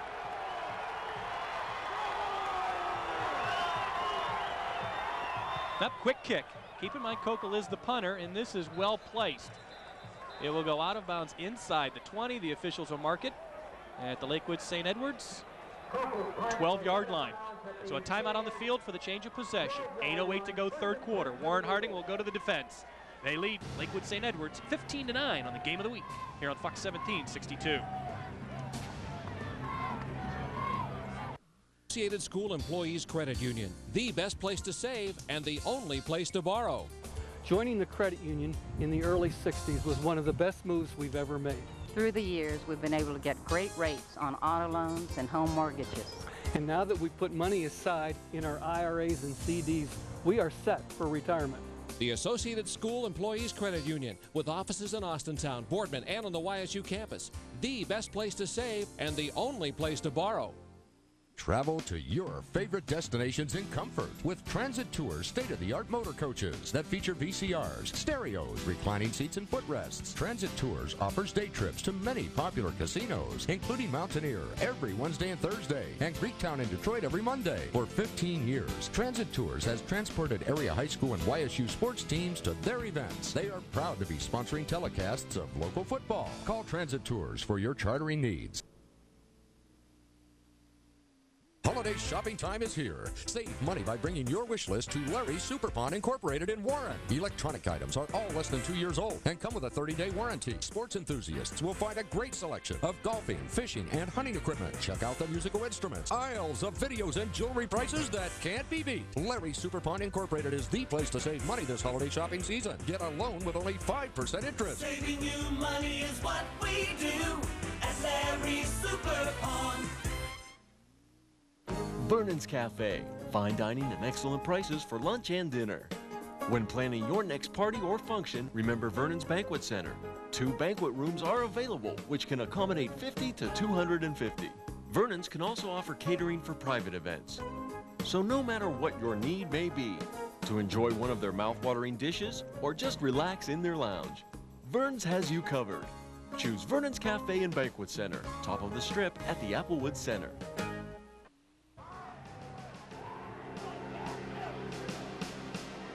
Damian Pride with the carry off the timeout. Ahead to the 16-yard line. Pick up a 4. But now St. Ed's working against a pretty poor field position. Yeah, St. Ed's working out of their two-back formation again. When they're under center and two-back, probably about 85% run. And the time they try to stretch the Harding defense by running wide a little bit.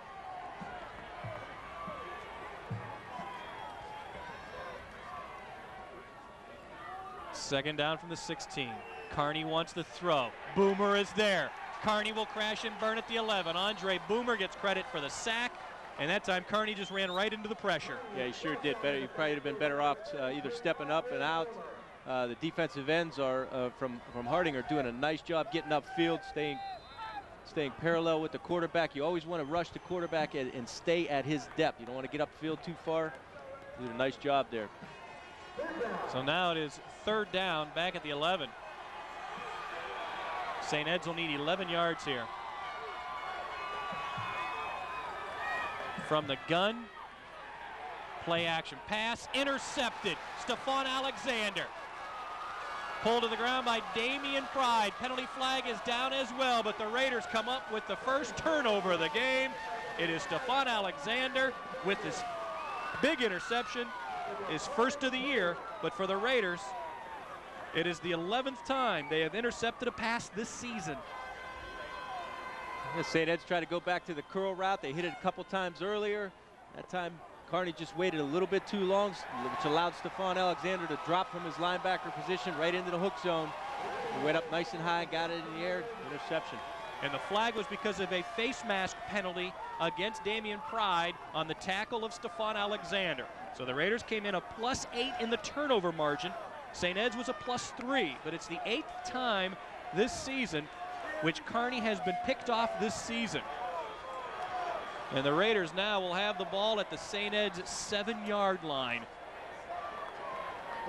A definite turn in momentum.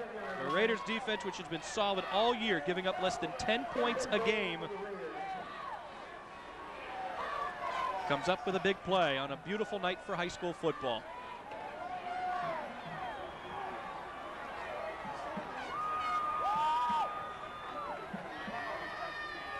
Mike Phillips to the 5, grabbed by Giacchetti and pulled back. I think they'll give him forward progress to about the 6.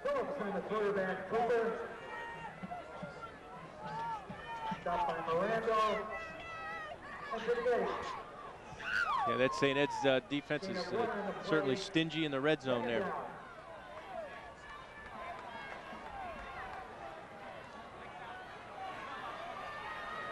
So now 2nd and goal.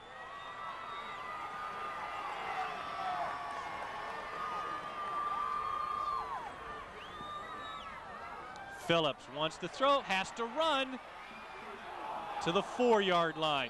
He fumbled the football as well. Was Ed's able to recover? Yeah, he got. I mean, it's Robert Norman holding on to it. Yeah, he walked out of the pile with the football. There's nothing to The look at officials are looking there. for it, and they can't find it. Guy's got the ball. They're going to give it to Ed's. Huge turnover. Wow. Mike Phillips fumbles it at the 4, and Ed's comes up with the takeaway. Watch it again. There it is right there. Looked like Jason Giacchetta knocked it loose. And Robert Norman recovered. There's a look at the guy who knocked the ball loose, number 56, Jason Giacchetta. A year ago against Warren Harding, he had a fumble return for a touchdown. So now St. Ed's will get the ball at the 6. Oh, what a huge break that is for the Eagles. Make a big play defensively. Carney throws. Nice job defensively by Antoine Molden. Knocks it away from Scott Madden. Well, once again, Antoine Molden doing a great job here on the slant pattern. Did perfect technique. Came over with the inside arm, kept the outside arm free, and knocked the ball away. And Antoine Molden's having himself a heck of a ball game tonight. 2nd down, 10 now.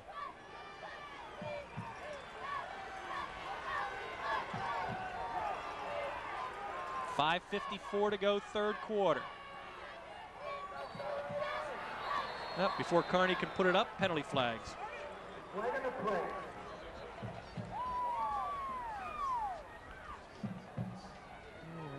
Got a dead ball infraction for illegal procedure against Lakewood St. Edwards. That's the 11th infraction against the Eagles now. Well, it's amazing. Again, like you said, another legal procedure penalty. And it's a team which is used to running this style of offense. Right. Hurry up, Right. sugar huddle, make the adjustments at the line. Now they're back to the 3-yard line from the end zone. Carney lobbing it. Burgess had coverage, pass caught by Belko. And Belko takes it all the way out to the 35-yard line. That's a pickup of 32 yards, and that pass couldn't have been thrown any better. No, couldn't. Prescott Burgess had pretty decent coverage there. Just wasn't able to get his head around. And when he finally did, the ball just sailed right over his head. Look at the touch. That's a well-thrown ball. Second catch of the day for Belko, who again led the team in receptions during the regular season. Oh, boy. And a fumble again. And the Raiders, I think, have it, and they do. So Warren Harding gets it right back. 3 turnovers in as many offensive possessions for these two teams combined. And the Raiders come up with a fumble recovery. It's the 14th time this season in which Lakewood St. Edwards has fumbled the ball away, and for the Raiders defense, it's the 14th fumble recovery they've had this year. St. Ed's tried a little trickery here, tried to come back with a double reverse and missed the exchange there on the second handoff. Recovery by Jante Stroud, Stefan Alexander in the neighborhood. They tried to go to Haruki Nakamura. St. Ed's got a little cute there. Now the Raiders try to capitalize, starting from the Eagles' 27.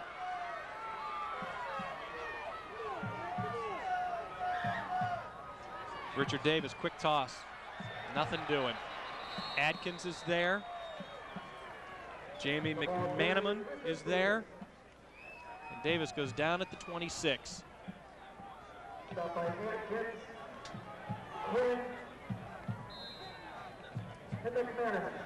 Good look there into the Raiders huddle. There's no gain on the play, second down. Mike Kokel, the quarterback this time around.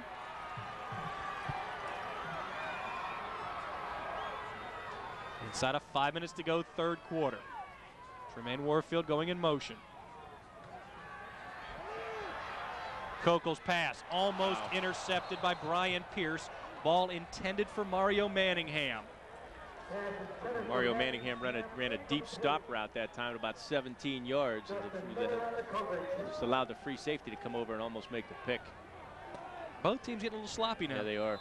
You know, Warren Harding again was 8 for 8 through the air in the first half. Came out and hit their first couple. And the last couple of passes have gone awry for Kokel. In fact, he's misfired on his last 2 pass attempts. He's 6 of 8 for the day, 93 yards passing. And he was nearly intercepted on his last attempt. Now third down. Kokel will crash and burn back at the 39-yard line. Sack registered by Jamie McManaman, the 6'2", 270-pound senior. So now Warren Harding faced with a decision here.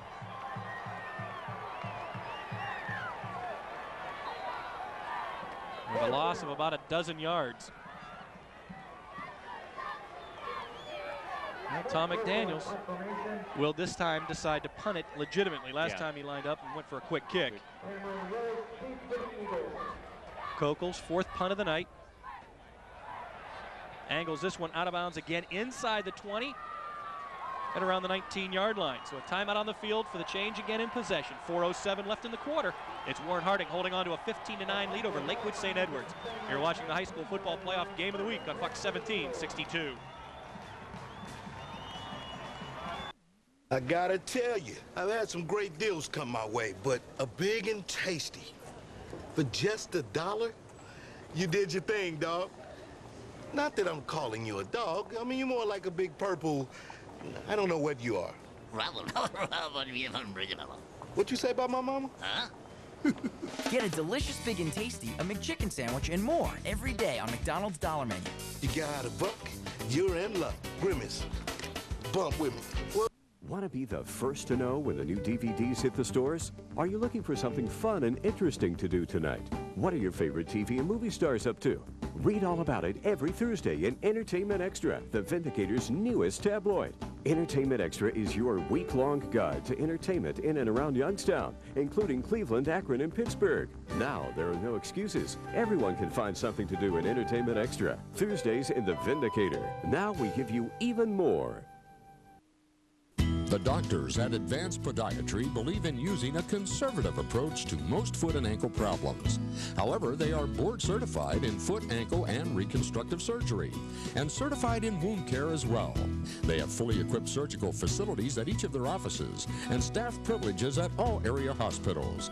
Your care is personalized to fit your lifestyle and budget. All insurance plans accepted. Advanced Podiatry. Call for an appointment at one of their convenient office locations. It's no mistake, Jolly Joe's business is growing tremendously, and here's just a few reasons why. Great food, not just bar food. Try our nightly specials and choose from our full dinner menu. Wednesday night is Mexican night featuring our famous wet burritos. And Thursday is our all-you-can-eat buffet. Friday and Saturday we prepare delicious specials. Great service. Jolly Joe's staff creates an atmosphere the entire family will enjoy.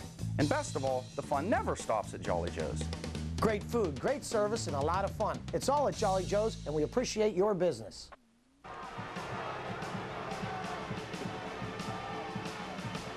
Play to resume. Damian Pride, first down carry, hit by Phil McNeil.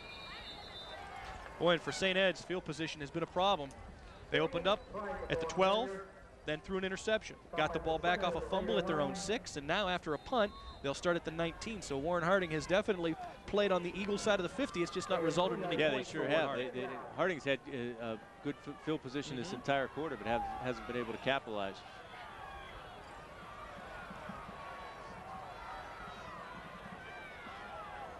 From the 21 after the gain of about 2, maybe almost 3 yards. That's Greer in motion. Anthony Hoke has Damian Pride. Short gain, maybe a yard. You know, both these teams like to come out and really assert themselves in the first half, and we had talked about, you know, how St. Ed's comes out and dominates opponents early. In fact, in the first half this season, they had outscored the opposition 291 to 45. In the second half, a much different situation, having outscored the opponents 127 to 90. Right. So once you weather that first half storm and learn how to play against St. Ed's offense, it's a different game. The Eagles facing a possession down here. Alexander blitzing on Carney. Now it's Hoke. Hoke got him. Alexander finishes him off. Carney will crash and burn back at around the 10, and the Raiders will force Lakewood St. Ed's to punt. Once again, with that sack, it's going to give Harding great field position again. But it seems like both defenses are coming up with big plays when they need them. Well, they said they had to hit number 7 20 times. Right. I would think they're pretty close to that number now. And they've been doing it a lot better in the third quarter here. Pierce does punt, standing at his own goal line. Twin safeties in Manningham.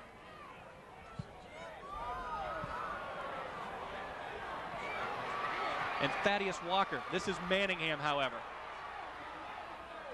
And he goes down at the 44, tackled by Cameron Rose. Flag down, however, on the return. There's a late flag coming all the way from across the other side of the field. Now the problem is, should this flag be against Warren Harding, it'll drastically change the field position. And the Raiders are backing up.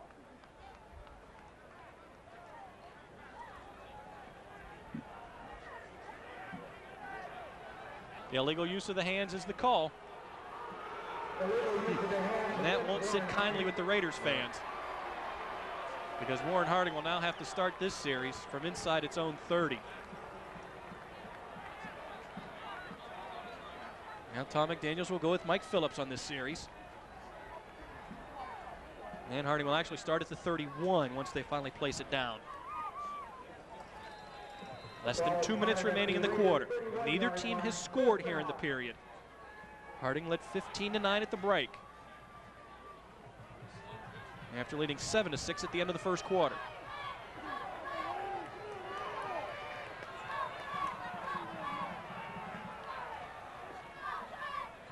Quarterback draw for Phillips. Brian Pierce, Ryan Mirando make the stop for St. Ed's. Phillips runs the ball ahead close to the 37-yard line. They get another flag. And it's clipping against Warren Harding. And the Raiders have now been penalized 9 times themselves. I don't see that call from the back judge. Where did that flag came from? Usually get that call from one of the side judges.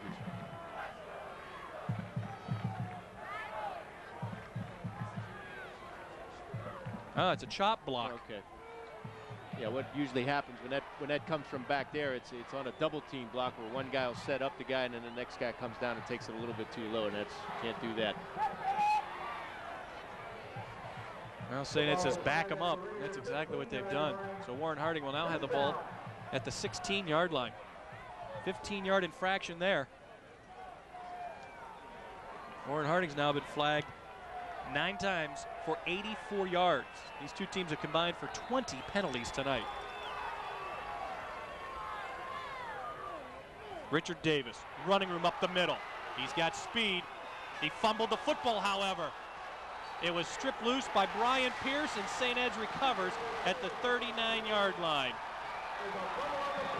Brian Pierce knocked it loose as Davis was running past him. And the Eagles have a chance.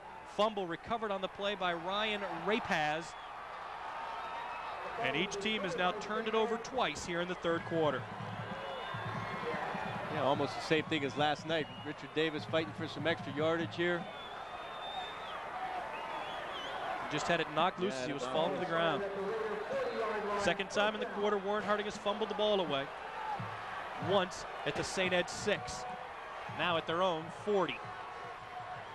Give to the fullback, Greer.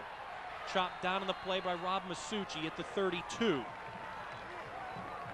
Gain of about 8.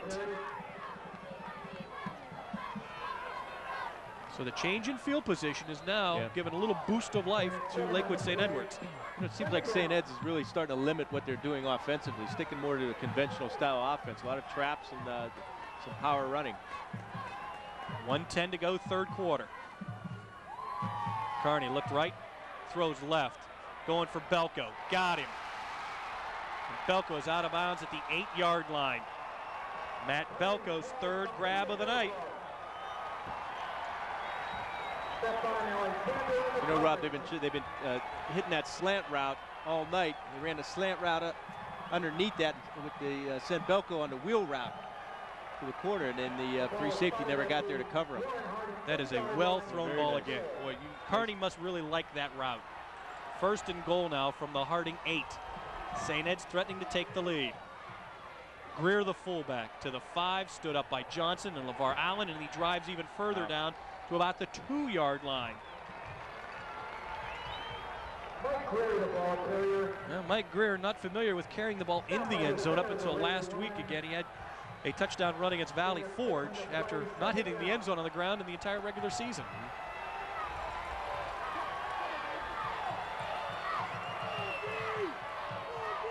It's Greer again. Nothing doing that time. Phil McNeil, Stephon Alexander, Antoine Molden, all there defensively for Warren Harding. Now you're talking third and goal. With 23 seconds left, the timeout has been taken. And it's St. Ed's, which will burn up one of its 3. They trail 15-9, and you know, it's Carney who's usually the guy that's, you know, the money back in there. Do you let him roll out and give him the pass run option?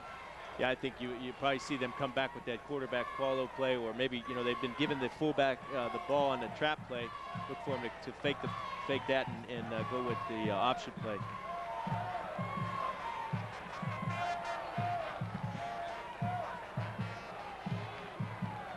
Yeah, we figured there would be a good crowd, and there is a good crowd here tonight. Interested in ordering a copy of tonight's game on VHS? It's very simple. Cost you $39.95, however, but all you have to do is call 1-800-442-2547 during business hours, or log on to our websites for more information to order a copy of tonight's game. Third and goal for St. Ed's. It's Carney on the keeper. Can he get in? Yes. Touchdown St. Ed's. And they've got themselves a tie game. Now it's up to the extra point.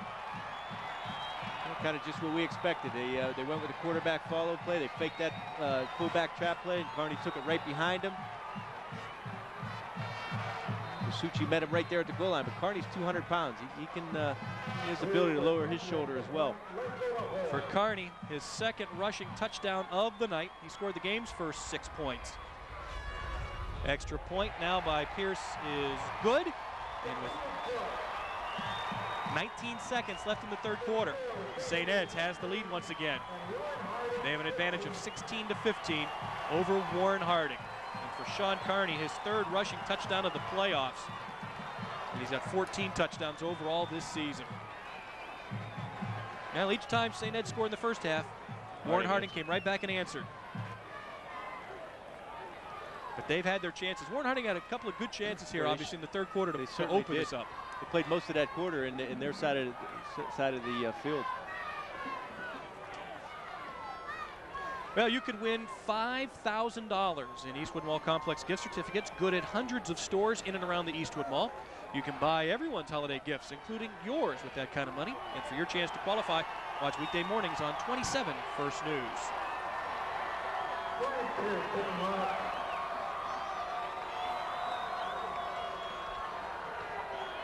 Mario Manningham and Rob Masucci back deep awaiting the kickoff this time around.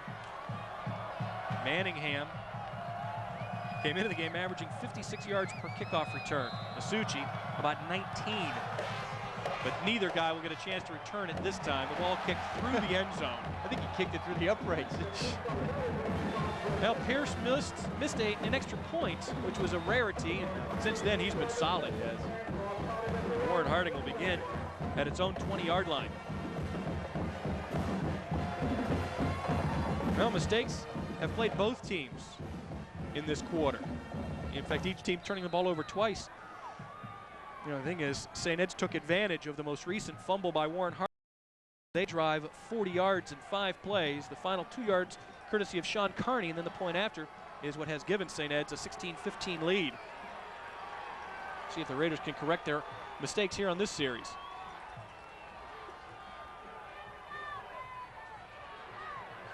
Richard Davis. Look at him run with 2 hands around the ball now. Grabbed by Brian Pierce and tugged out of bounds. I got to believe Tom McDaniels may have pulled him aside after that series and said, you know, we need to hang on to the football here. And as you mentioned, Robbie had 2 hands on the football. And Richard Davis still has played a very solid game here. And with that run, Davis has now gone over 100 yards rushing tonight.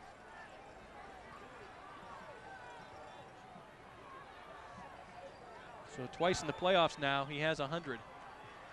Tonight, 105 on just 9 carries for Richard Davis. He had 100 yards a week ago against Ignatius.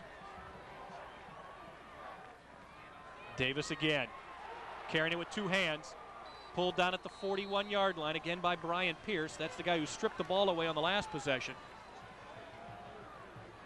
And that more than likely will be the final play of the quarter. Still about 7 seconds left, but once they move the chains and get them set at the 41, they'll start the clock again. Yep, that'll be the final play of the third quarter. Well, we had a 1-point difference at the end of the first quarter when Warren Harding led 7-6. The Raiders led by 6 at halftime. Now they find themselves trailing by 1. 12 minutes left in the season for one of these 2 teams. After 3, it's Lakewood St. Edwards 16, Warren Harding 15. We'll come back with the final period here on Fox 1762.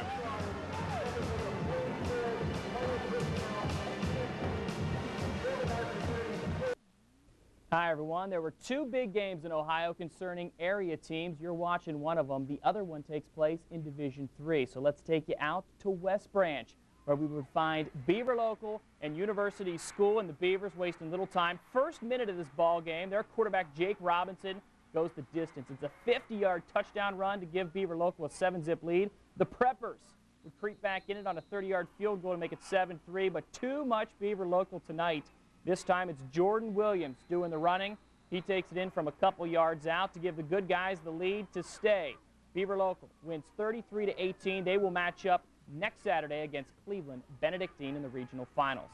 On the college level, YSU was in search of its 7th straight winning season, and boy, they got it today. They came back on Illinois State to win 24-17. PJ Mays had the big day, 146 yards rushing. Their record now stands at 6-4. YSU will finish the regular season versus Stanford on November the 23rd. And finally, let's take you to West Lafayette. Ohio State trying to stay perfect. Maurice Claret, 14 rushes today, but still bothered by that shoulder. Only had 52 yards. And Craig Krenzel usually had a good day. 9 of 11 passing. One of his incompletions was a completion to the other team, putting up Purdue 6-3. But under 2 minutes, he makes up for it. 4th and 1, goes deep. Michael Jenkins there to make the catch. A 37-yard touchdown reception, and the Buckeyes lead 10-6. All they need is a big defensive stand. And when you think of defensive stands for Ohio State this year, you think of that guy. Number 7, Chris Gamble, comes up with the game-winning interception. Another big play by him. And Ohio State holds on in dramatic fashion to win by a final of 10-6. But we'll take you back to the game of the week between Harding and Lakewood St. Ed's coming up after this.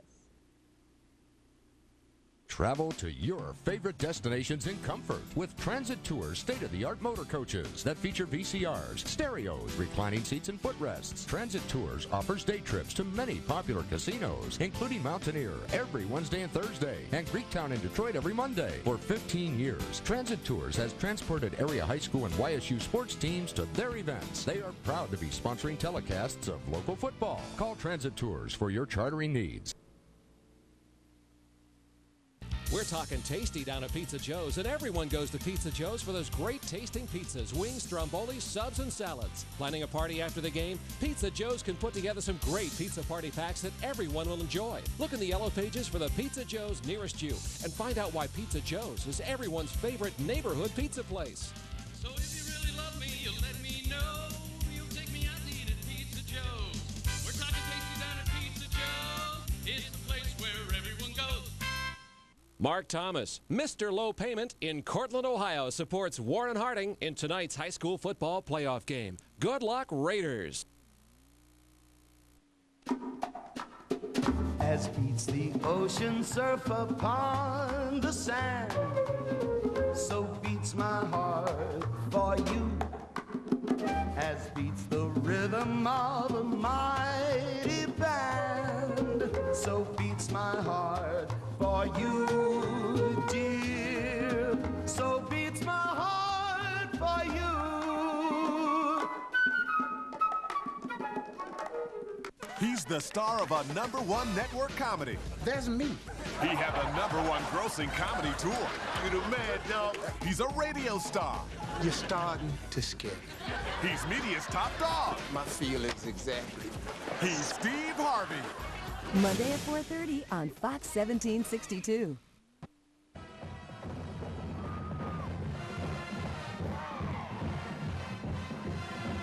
Now the Raiders will get the ball as the fourth quarter gets started. They have it 1st and 10 from their own 41. A couple of runs by Richard Davis, totaling 21 yards. Has moved the Raiders in field position. Kokel throws. Anthony Hoke, nice catch, hangs on to it. Tackled by Justin Miller. Reception good for a gain out to the 45. Minimal pickup, though, of just 4. Anthony Hoke coming from his tight end position, ran a nice out route at about 12 yards. Had to come back for the football a little bit. Good job of concentration, hanging on to the football after the nice hit. Hoke's 6th reception of the season. He does have a touchdown grab to his credit. They gave him forward progress out to the 46.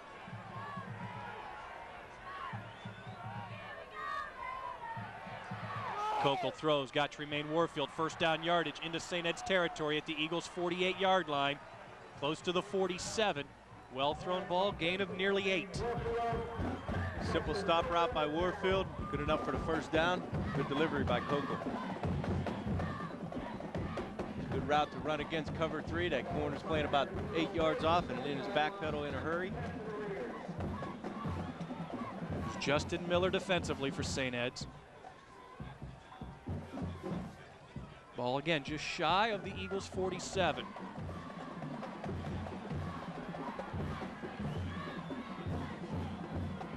From the gun, Kokel will run. He's got a gap off tackle to the 41-yard line. Gain of a little over 6.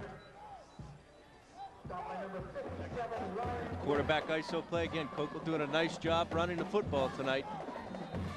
It was a nice alley they gave him there. Good job by the offensive line.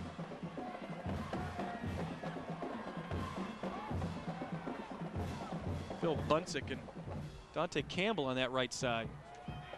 This is Davis inside the 40. Pushed back by Norman and Sikora.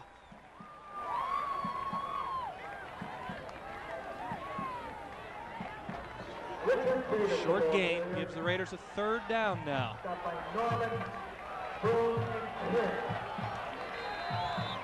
Big play here.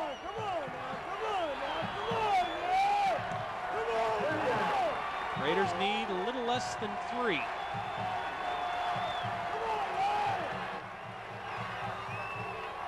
Kokel's going to run for it.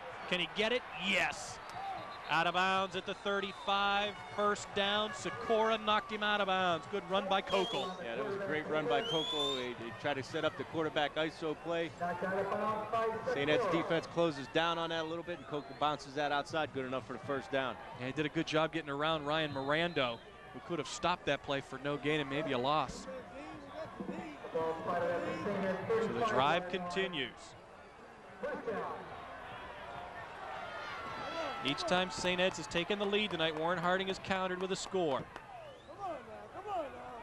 Davis. Hit quickly by Jason Jaquetta, and Davis will go down at the 34. Davis on the handoff. Stop by Jason Jaquetta. Jaquetta coming from his defensive end position, doing a nice job knifing in through to stop the off-tackle play. 2nd down. 9:15 left in the game. From the 34 of St. Ed's.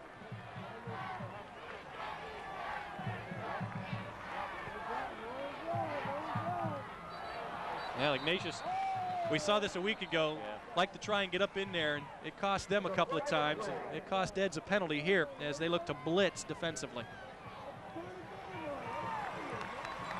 That time Kevin Quinn trying to knife through and guess the snap count.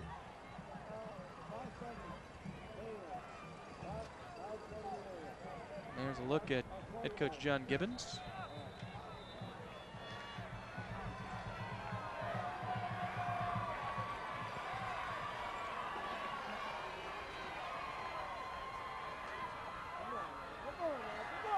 Kokel to throw, has Hoke, and he dropped the football.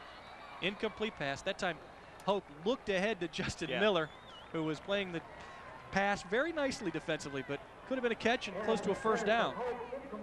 Try to hit that bubble route to the inside receiver. He knew he was going to take a hit, though. Yeah, took his eyes off the football. They looked that in all the way to the top. Ball returns to the 29-yard line of the Eagles now. 3rd down for the Raiders. 1st time in the 2nd half the Raiders have a 3rd down opportunity to convert. Kokel in trouble. Got away from Mirando, but cannot get away from James Boone. Yeah, that time Kokel bounced that outside. Probably shouldn't have. Had the inside lane. I'm sure that's what Tom McDaniels is telling him right there. Now the Raiders were 0 of 5 on 3rd down opportunities in the game. Now you can make it 0 of 6.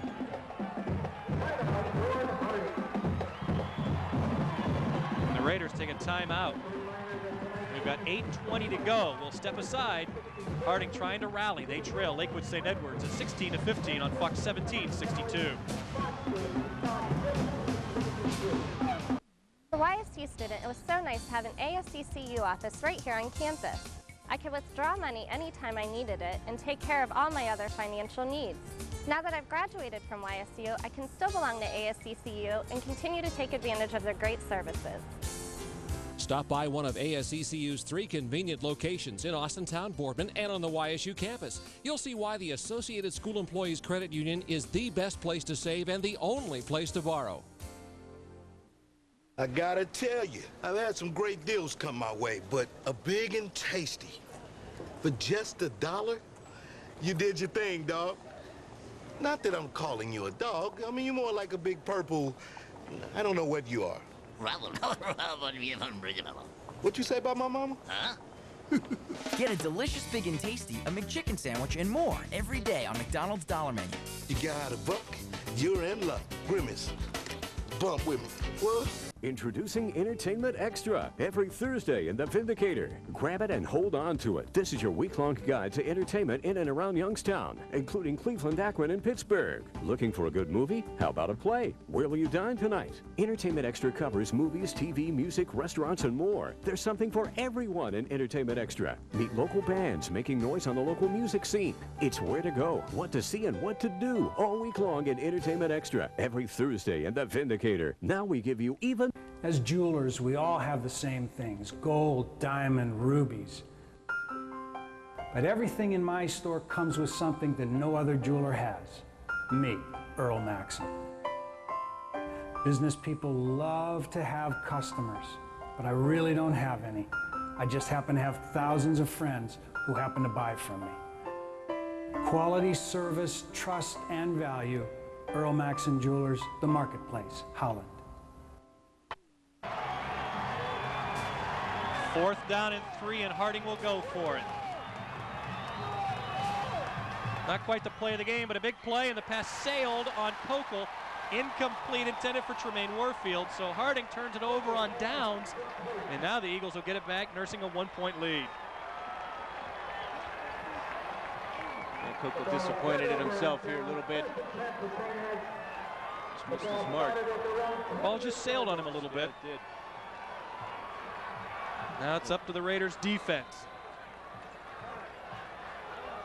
From the 28-yard line, the Eagles will put it in play.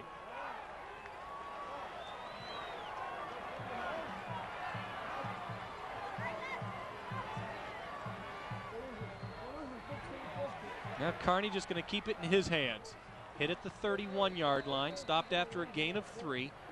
Prescott Burgess stepped in there to put his nose in defensively. Look for St. Ed's to keep the ball in Carney's hands this drive. Carney has now carried the ball 17 times tonight. That was his 18th carry. And he's really got 18 yards net, but he lost a couple of yards because of sacks. Prescott Burgess back in the game for Harding.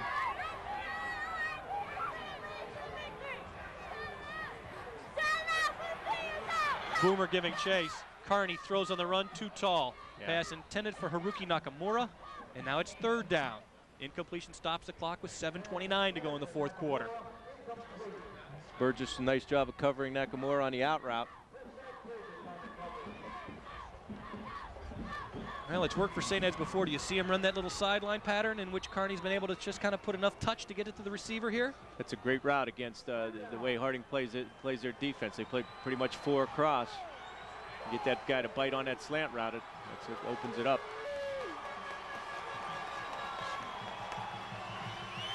Possession down off the corner. The Raiders blitz, but the screen is set up to Damian Pride. From behind, Phil McNeil with an outstanding tackle to knock him down at the 37. Is he close enough for a 1st down for a measurement? Quite possibly, because the ball will be spotted right around the 38-yard line, and I think they'll bring the chains out.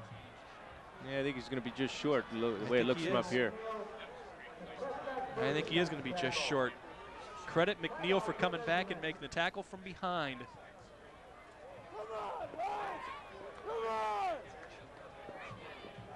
So they'll walk the chains out. 7:19 to go in the game. This is a big measurement,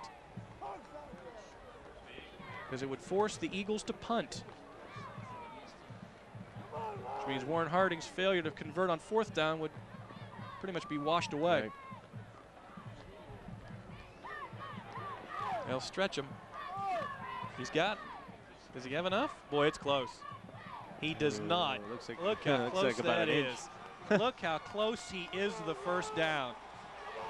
Damian Pride off the screen got it to the 38.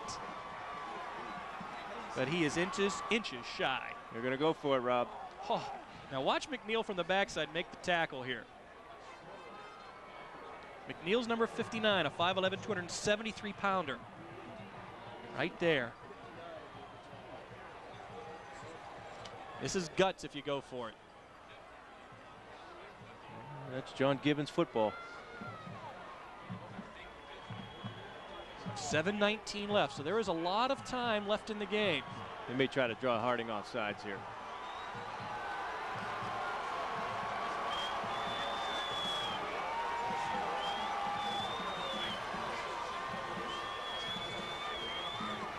Well, the Raiders are coming. McCreadis is in there. Alexander is in there. Stella's in there. They're coming. Carney trying to get it himself. It looks like the pile moved ahead. It's a matter of the spot now.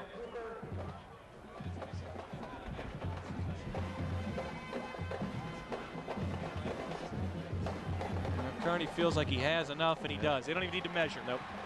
Big conversion there on 4th and inches. St. Ed's keeps the drive alive. They can chew up some more clock. Each team with 2 timeouts left.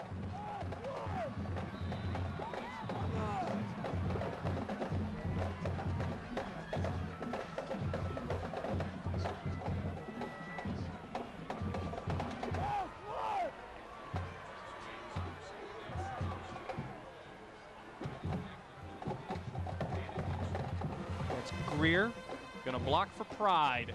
He'll go down short of the 40. Stephon Alexander makes the stop for the Raiders defensively. A gain of 2. Actually, a little less than 2.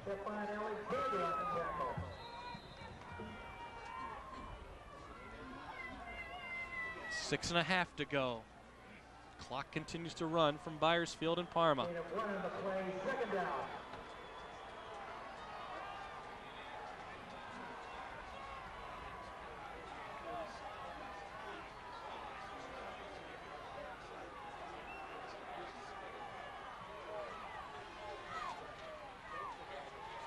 Oh, and Carney wants to throw and dumped it off short of his intended receiver. That time looking for Mike Greer. Yeah, it looked like maybe some miscommunication there. I think it looked like Carney was trying to set up a screen.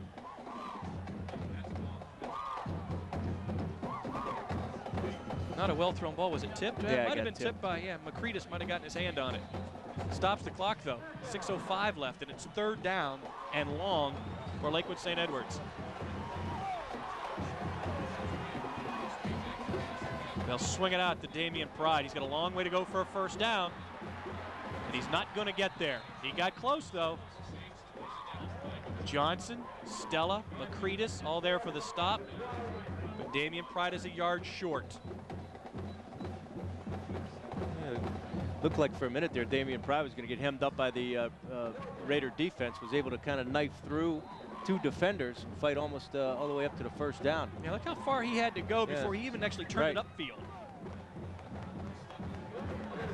But the Raiders sure didn't pursue very well on that No, play. they really didn't. They did not get to the ball quickly, but they got there enough to force St. Ed's to punt. Pierce to kick. Thaddeus Walker will let it go, and it takes a bounce back towards midfield and will be downed at the by Robert Norman at the 37-yard line. 5:12 to go in the game. Warren Harding will get it back. 1st and 10 for the Raiders. And again, they'll set up shop at the 37.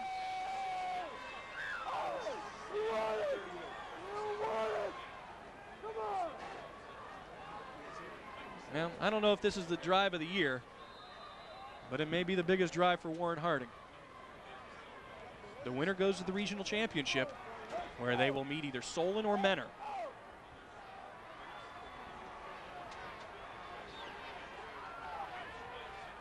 Mikey Phillips will engineer the series. He'll take off, can't get to the corner. Held up after a minimal gain.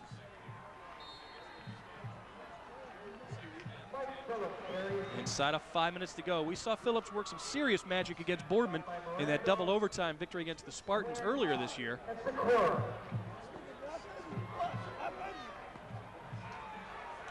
St. Ed's defense really getting aggressive here.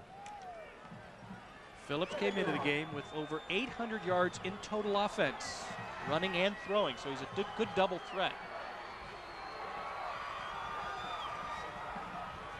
Second down now, and Phillips going to roll. Throws. Got a man, Tremaine Warfield. Good catch out to the 48. Close to the first down. Warfield with a clutch reception there. A good job of patience by Phillips there on the boot route. Looked like he was going to hit the back out of the backfield, the fullback in the flats. He really let that develop, let Warfield break to the sidelines. Phillips tonight 5 of 5 through the air for 26 yards. That's the 4th grab of the night for Warfield. He's totaled 40 yards in receptions, and he got enough for a first down after the gain of about 9.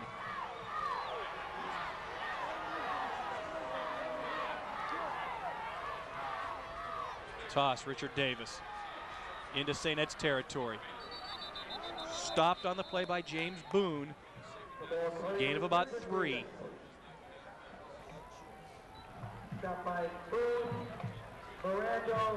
Ball will be at the Eagles' 49-yard line. 3:45 to go in the game. Harding has not scored in the second half. Eds went ahead on a 2-yard touchdown run in the 3rd quarter by Sean Carney. And then the extra point by Brian Pierce.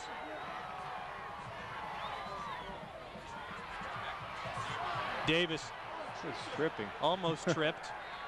Does a good job to get it into St. Ed's territory.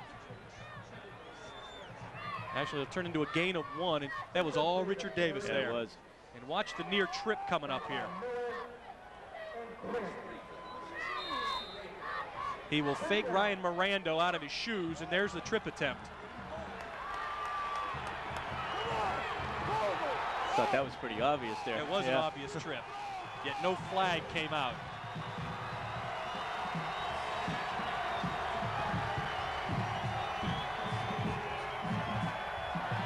Third down, and Phillips has to throw. Dumps it off to Stephon Alexander, and he dropped the football. Would not have gotten the first down, and probably wouldn't have gotten past the line of scrimmage. 2:40 to go in the game. Harding down to a 4th down.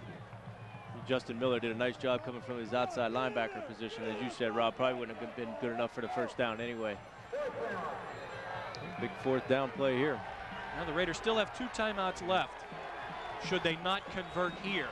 With only 2:40 left in regulation, those 2 timeouts might not be enough. Raiders need to get the ball to the 42 of Eds. They have it at the 48. Phillips from the gun. Throws. Too tall. Intercepted. Picked off by Cameron Rose. Tackled at the 45-yard line by Mario Manningham. And now it's up to the Raiders defense. Mikey Phillips throwing only his 2nd interception of the season and only the 4th thrown by the Raiders quarterbacks this year. Yeah, that was intended for Tremaine Warfield. Mikey just threw it a little bit over, just a little bit too high. Well, Rose came in 2nd on the team in interceptions. He had 2 during the regular season. Now, the Raiders have just 2:32 left in the 4th quarter to pull off a miracle, but we saw one last night in the Canfield-Holland playoff game. Another miracle could be needed here. Fullback took the fake. It's Carney with the football. Dives into Raider territory. Gets it inside the 47-yard line. Gain of nearly 9 yards here. And now Harding has taken a timeout. Bad thing about that is 2:19 left. The Raiders clinging to a slim hope. They trail 16-15. You're watching the high school football game of the week on Fox 1762. How do you define commitment? Making something stronger? Making something better? At Key, we believe in both by working with the businesses and people in our communities to make positive changes where we live. From offering financial education programs to providing financial resources, we work hard to make a difference because we know that helping others reach their goals is part of realizing our own. Key. Achieve anything. Mark Thomas, Mr. Low Payment in Cortland, Ohio, supports Warren Harding in tonight's high school football playoff game. Good luck, Raiders. Travel to your favorite destinations in comfort with Transit Tours state-of-the-art motor coaches that feature VCRs, stereos, reclining seats, and footrests. Transit Tours offers day trips to many popular casinos, including Mountaineer every Wednesday and Thursday, and Greektown in Detroit every Monday. For 15 years, Transit Tours has transported area high school and YSU sports teams to their events. They are proud to be sponsoring telecasts of local football. Call Transit Tours for your chartering needs. A hospital's reputation is its greatest asset. That's why hospitals everywhere trust in the skills of e-contractors to deliver the finest electrical construction, service, and maintenance. The professionals who save lives stake their reputation and their patients' lives on mission-critical power systems installed by e-contractors. For total electrical solutions, e-contractors, meeting demands that save lives. Sideshow Bob hypnotizes Bart. Watch the shiny quarter ball. I needed that for laundry to take down Krusty. This time, I cannot fail. The Simpsons. Monday at 7 on Fox 1762. Watch the Valley's #1 news team. First News at 10 on Fox 1762. Well, Lakewood St. Edwards hoping to avenge last year's loss in the regional semifinal. They circled this game on their calendar, hoping these two teams would meet. Well, they've had the opportunity, and tonight they're trying to seize that opportunity. Second and short. Give to the fullback, and he's got the first down. Mike Greer, strong running to the 44-yard line. Harding has just one timeout left.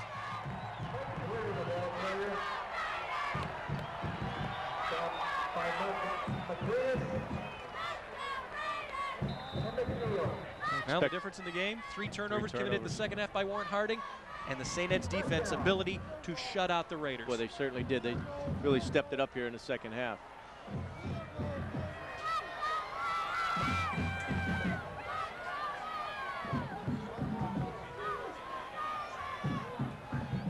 .150 left. Again, Greer chopped down at the 42-yard line. You got to use your timeout now. Well, the Raiders stop the play. Here's a look at the guys who made the trek to Parma tonight. Mike Roscoe and Bill Billette again engineering the entire show and making sure everything comes off without a hitch. Mike Garland, our graphic artist tonight, saved himself accordingly thanks to a previous game of the week. Our camera guys tonight, John Scalota, Jamie Bates, Jen Lippiott. Rodney took the night off. Again, our special thanks to Ron Iarusi. We've had a lot of fun this year. Yeah, I don't think the ride's over yet, but we've had a lot of fun this year. Hope not. And again, our show open, produced by Kerry Kimmerer. We do not go on the playing field at the end of the game. Come on, D! Come on, D! Second down now. That's pretty much inconsequential. 1:44 left.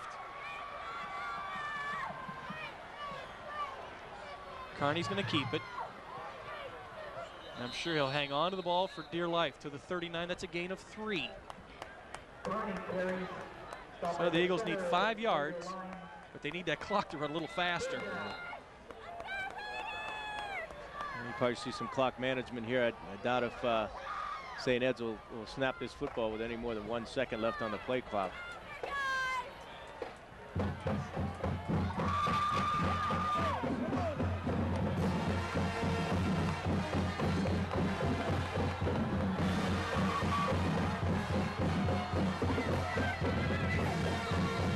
With a minute left, penalty flags. Waited a little bit too long.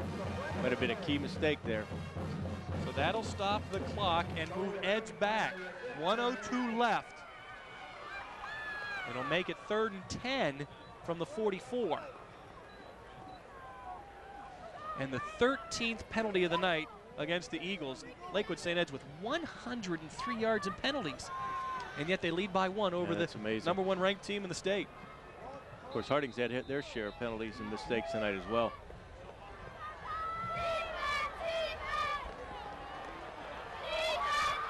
Well, St. Ed's has 2 downs.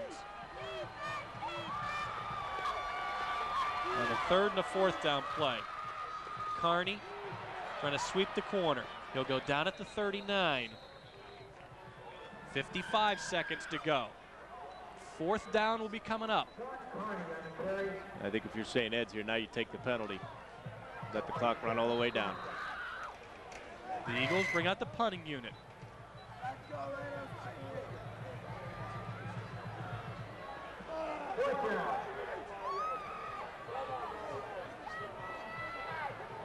And we'll pick a player of the game when we're all done with him. It might be an opposing player tonight. Might be. Now St. Ed's takes a timeout, so the Eagles stop the clock with 23.5 seconds left in the game. They have 1 timeout left. They'll punt the ball here and try to force Warren Harding to go 80-plus yards in 15 seconds. If I'm St. Ed's, I would not punt this ball to Mario Manningham.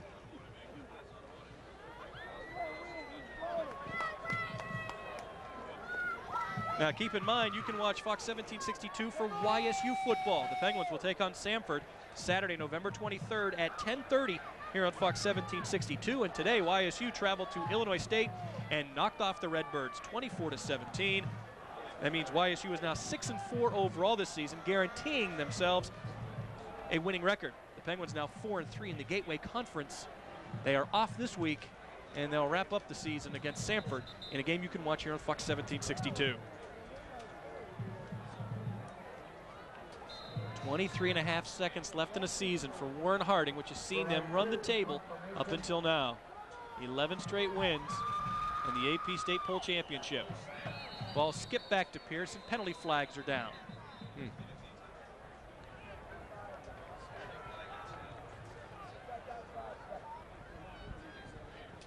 Well, if this is offside, it's against Harding.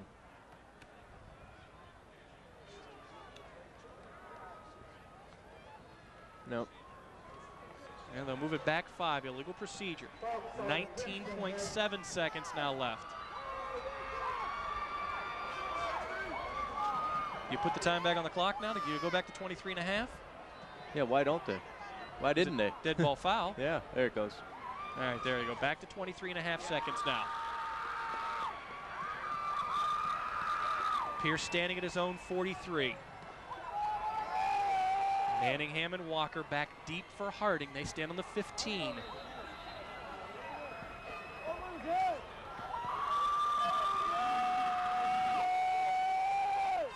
High snap. Oh. And Pierce does not get off a good kick. It will go out of bounds at the 25. Harding has a 1st and 75. Yes, they do.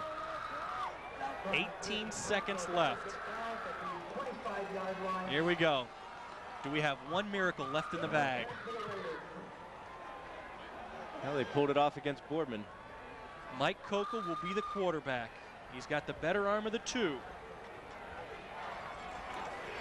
Kokel has thrown 7 touchdown passes this year. He'd love to have his 8th and would give up all 7 for one right here.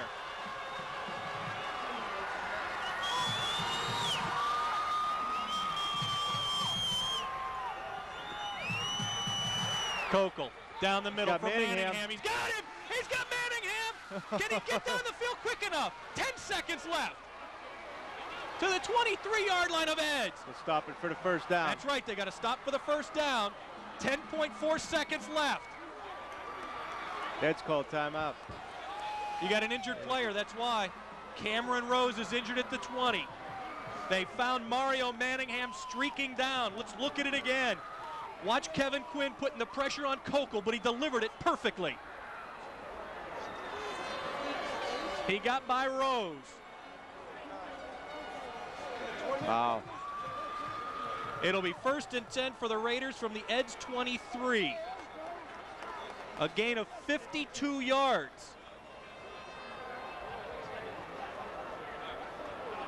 52-yard gain. You've got 10 seconds left. Joe Spain's your field goal kicker. Rob, what did Coach McDaniel say about this game? He didn't want it to come down to a field goal. Wow. The field goal right now would be 40 yards in length. You could throw a quick out, get yourself another 10. And you know, he does got the win. He has the win behind him here. That's right. And we've seen what the wind can do Yep. because Pierce, for Lakewood St. Ed's, has put a couple through the end zone on kickoffs. A 52-yard pass from Kokel to Manningham, and the Raiders have life.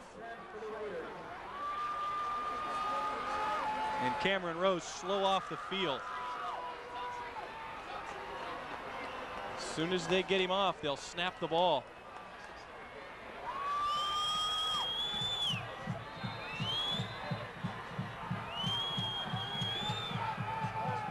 Kokel just spikes it. I was surprised by that a little bit. Thought they had enough time to put a play Here we in, go. I thought so too. I thought you had enough time for a quick little out to gain you another 8 yards to the sideline, but they're going to give it to Joe Spain and give him the shot at winning it. This will be a 40-yard field goal. Spain has hit 4 field goals this season. It's for the win and the chance to play for a regional championship. 9.5 seconds left in the game. Yeah, St. Ed's had 1 timeout left, so they could use it here to ice the kicker. And that's what they have done. Well, you couldn't have asked for 2 better games this weekend. What a shot for Warren Harding to pull sudden defeat into a win. Yep.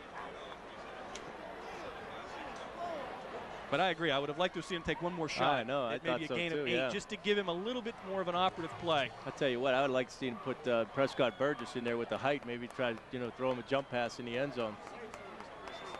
All you do is just throw it to, just throw it quickly out and get 5, all you need is 3 seconds drop, to get a kick. that's all. That's all you need. But I'm not second guessing anybody. No. Not at this stage. Just for Warren Harding to have a chance to win is important enough. Danny Stella will be the holder. A 40-yard game-winning field goal in the offing.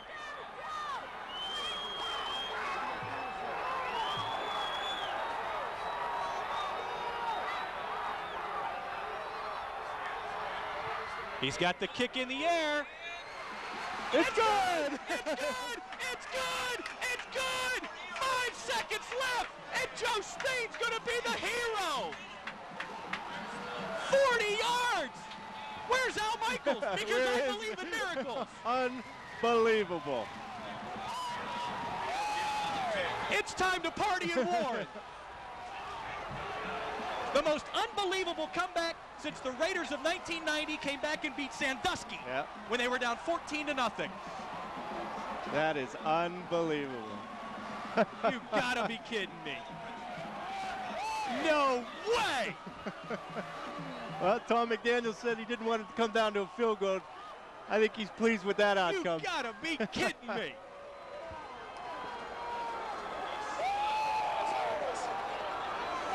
This will go down absolutely. as one of the greatest comebacks of all time. I can't. 2 nights in a row now. I think we found our MVP. There he is. That's Joe Spain. The 40-yard kick to put the Raiders up 18-16.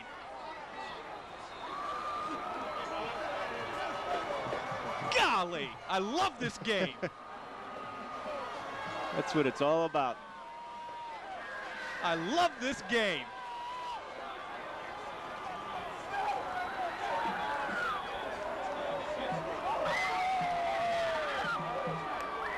And keep in mind, it was all set up by Kokel to Manningham. Yeah, it was. Oh, no way they're going to pull this out. I thought I saw it all last night. That's it.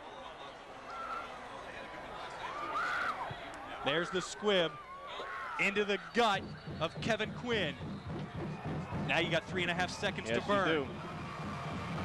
I don't know. 3.5 seconds left.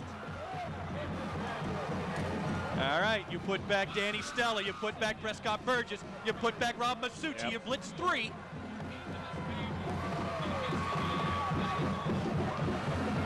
All right, you got 3.5 seconds to just tear the heart out of St. Ed's. Danny Stella will be the deep back. Molden, Masucci, they're all out there. Mikey Phillips is out there. They'll drift the 3 linebackers back 10 yards off the line of scrimmage. If you want a quarterback, though, to try and rally the troops, it's Sean Yeah, Carney. it's going to be tough for him, but throwing into this wind, too. Get any kind of length down the field. Here we go. He's going down. Hardy will crash and burn. The sack registered by Andre Boomer, and Warren Harding has done it. The Raiders rally to knock off Lakewood St. Edwards by 2. Harding stays perfect at 12-0. St. Ed's is out of the playoffs with a mark of 10-2. The final tonight in dramatic fashion. Warren Harding 18, Lakewood St. Edwards 16. Incredible. We'll come back. We'll wrap things up. We'll have our player of the game and some final comments from Byersfield and Parma, where we saw one of the greatest comebacks, maybe second to only the Howland Canfield finish. Great weekend of high school football. You've been watching it all on Fox 1762.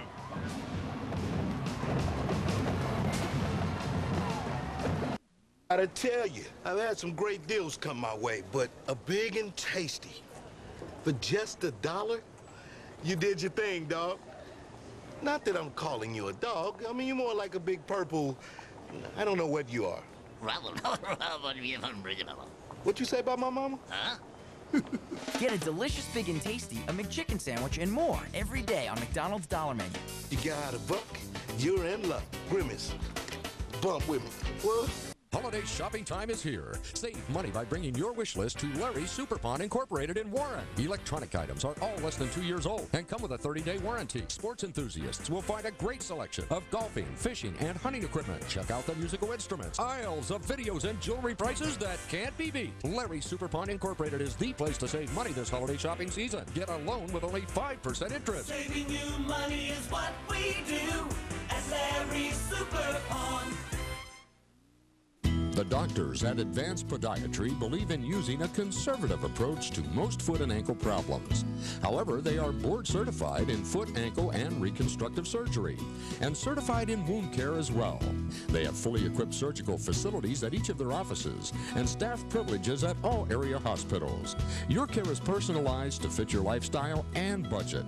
All insurance plans accepted. Advanced Podiatry. Call for an appointment at one of their convenient office locations.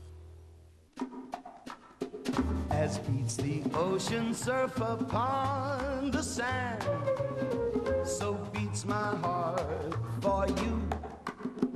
As beats the rhythm of a mighty band, so beats my heart for you, dear. So beats my heart for you.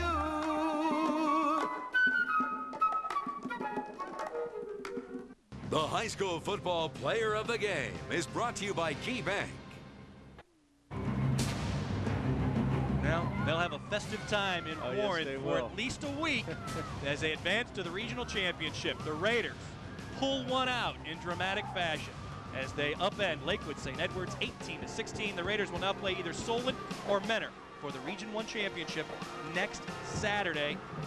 The reason they're moving on is the play of our player of the game tonight, Ron. Yeah, Joe Spain, unbelievable. 40-yard field goal. Basically no time left on the clock. There's our man. Regional semifinal. Unbelievable. They got the ball back with 18 seconds on their own 25-yard line. And it was a big 52-yard pass from Mike Kokel to Mario Manningham, which set up the 40-yard game-winning field goal by Joe Spain, who hit it with 5 seconds left. For the game, Kokel finishes 9 of 14 through the air for 157 yards. Manningham catches 3 passes to set that up, the game winner. And Warren Harding sends Lakewood St. Edwards home for the 2nd straight year in the regional semifinals. Harding now 12-0. St. Ed's suffers only its 2nd loss of the season. Again, Harding scored just 3 points in the entire second half, but a big 3 points they were. That's all they needed. And the Raiders, after having turned the ball over 3 times in the second half, one of those resulting in St. Ed's only touchdown of the second half, a 2-yard touchdown run by Sean Carney in the 3rd quarter. Unbelievable. And yet Warren Harding overcomes the turnovers to win this one. Yeah, you know, unbelievable finish tonight, but really 2 weeks in a row now, Harding has just, played two tremendous football teams and to come out on top. Boy, the road almost looks easier now. You hate to say that going into the regional final, but boy, overcoming St. Ignatius and St. Ed's 2 weeks in a row, and hats off to Tom McDaniels and his staff. And do you believe in destiny? Oh, I think so. There's no doubt about it. I mean, you know, last week Ignatius fumbles on the 1-yard line going in. Of course, a great play by Robin Succi last week. But yeah, destiny definitely has something to do with it. But what a well-coached team they are, very prepared, and those kids just play with a lot of heart. They deserve this victory. Sean Carney tonight for St. Ed's, 11 of 20 through the air for 151 yards. Carney scores 2 rushing touchdowns in a losing cause. Richard Davis for Harding rushes for 124 yards on 15 carries. But again, it's Joe Spain's 40-yarder, which wins it and moves Harding on in the tournament. Ron, I hope the trail continues for us here on Fox 1762. It doesn't get much better than this, but we'll enjoy ourselves while we can. Again, our special thanks to everyone behind the scenes, statistician tonight, Carl Schmidt, and Ron Iarussi. My name is Rob Schmidt. Reminding you to play it straight and say no to drugs. Again, the final. It's Warren Harding, 18. Lakewood St. Edwards, 16. The Raiders are moving on. You've been watching high school football on Fox 1762.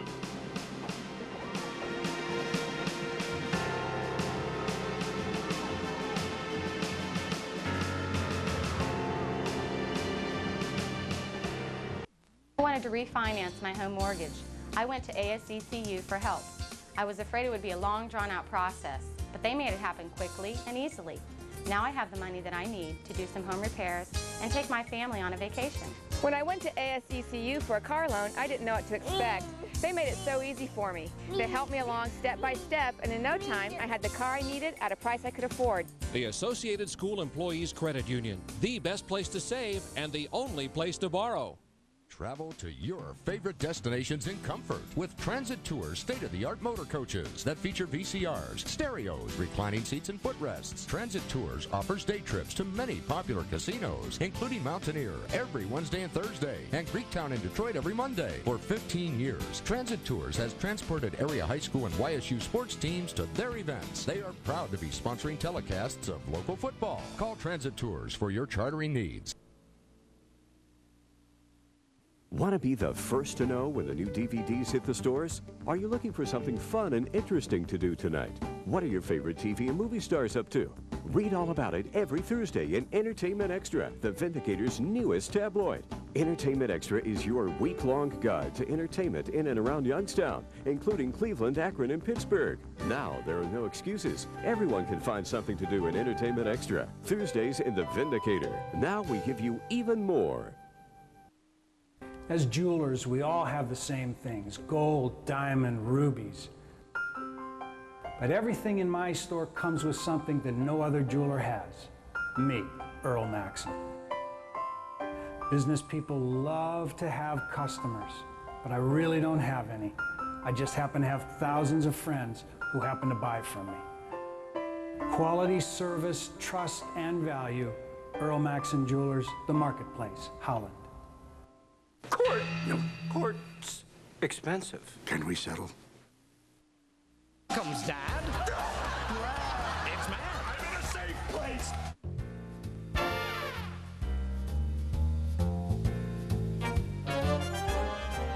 Oh, Daddy, I've heard this place has amazing caviar. Who cares about caviar? I'm the Prince of Darkness. Please, won't you? All right. Come on now, Jesus. I'm bringing Harry Marshall with me. Because he likes to take me to lunch. It's her. It's her. It's the East Flag. Hello. Hello. Ozzy Osbourne. Sharon Osbourne. How are you doing? Nice to I'm hungry, meet but you. I'm good. I love you. Bats out of the cave. I'm the Prince of Darkness. I'm hungry. Let's go get some food. Sure you have any more room for food and that person of yours? What's that supposed to mean? I believe she's calling you fat, darling. I don't believe that. Okay, why don't you just get your e-camera show out of here, all right, then? Oh, yeah, well, you know what? MTV sucks, and you're a head. Yeah, well, you're a... Oh, yeah, you're an Eskimo brain. What?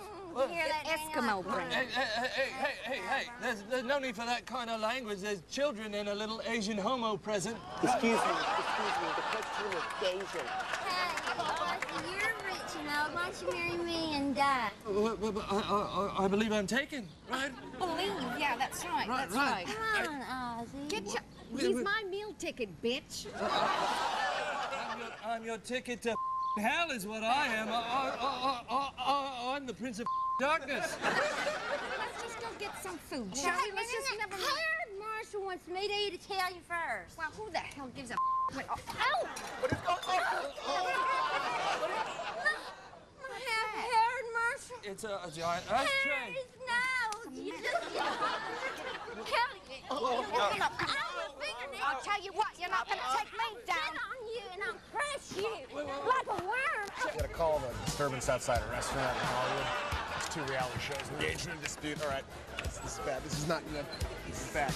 Not right. I'm gonna go to Andy with this. She's huge. She's huge. Hey, folks, knock it off. Right now, everyone. Hey, you're all going downtown, right? Now. It's all right. It's just a misunderstanding. She is a... No, she's a... Ladies, right now, cool it with the language. Right now. That's what I just tried to tell them. Sir. We're here in Hollywood for another classic jaywalking segment. We're gonna find out how many people actually know who our vice president is, huh? Excuse me, young man. Do you know who this is? It's Dick Cheney, but who the are you? Take a look at this, everybody. Looks like the Michelin Man had a sex change. You know what, sir? I want you to get. This is not about you. Get out of here. I want you to move over that way, sir. I'm doing a jaywalking. You know what? You. I am sick of this crap. Come on. That is assault. Ozzy, come on, Daddy. Let's make a run for it. Right, Into the limo. All right, Into the limo. let's go. Stop it! No, that's my limo. He's going. Sharon, the limo went. Where are you going? Hey, in the car. Both of you in the car. Calling her a weed. Hey. What's this supposed to mean? What's up, ladies? OJ, get us out of here. I know what it feels like to be Kevin Eubanks. I'm in. Get in the car. You're under arrest too. You're an accomplice to assault of a police officer. Watch your head. Have you guys seen headlines? Get in. We can make it a headline. This will be great. Coming up tomorrow on the show, Gwyneth Paltrow, Chainsaw Jugglers. That was a pretty good ending to this, huh? Cops will return after this message from our sponsors. I'll be right back after the break. Don't go away, we'll be back. Jay will be right back with puppetry of the penis and the Dixie Chicks. It's Mad TV with Frank Caliendo, Mo Collins, Bobby Lee, Michael McDonald, Joe Michelle Million, Aries Spears, Stephanie Weir, Deborah Wilson, featuring Mike Barinholtz, Josh Myers, guest starring John Rule, Brian Cranston, and Shaggy.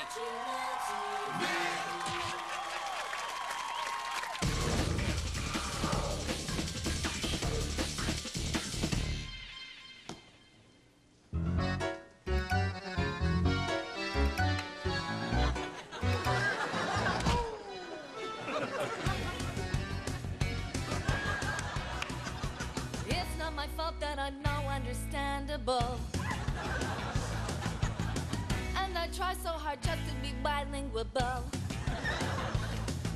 I promise that in Spanish this is really good. But when I sing in English, it's just bad word. It all gets lost in translation. It gets me a wide frustration. Born in another nation, chickens run free and I love my Yoda. Now that's all I know that translation. My tongue speak is in a tangle. And the things bingle dangle, the dictionary I need again. Sit down now, watch me bend. This is hermetic and athletic, it's harmonic and platonic. English is not for me, as you can plainly see. But I still try it, rehearse it, Spanglish, reverse it, but it gets so lost, so very, very lost, boy. Her songs don't make any sense. Translation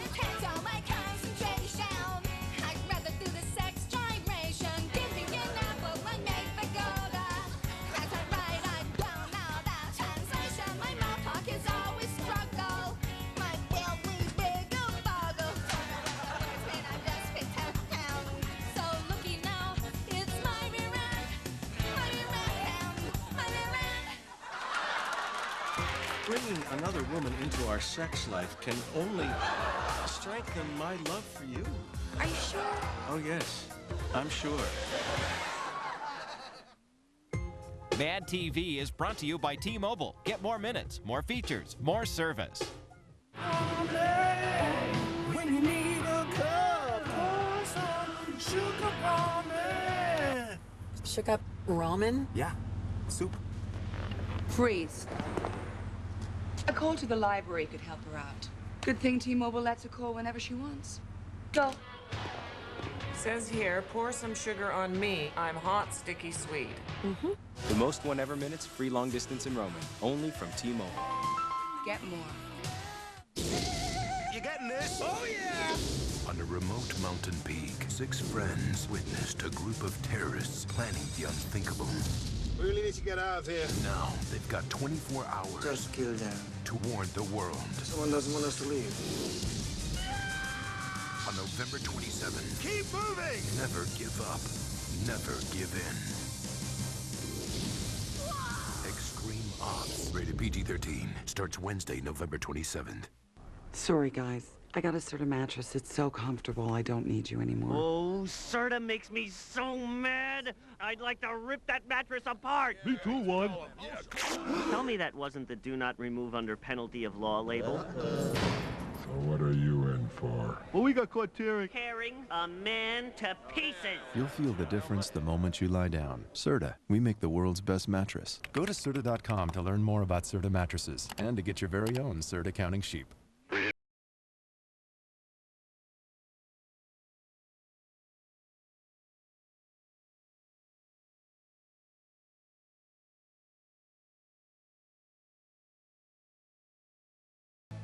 It's an awesome concert. It stinks. Yeah, I know, it's great weed, huh? It's an awesome concert.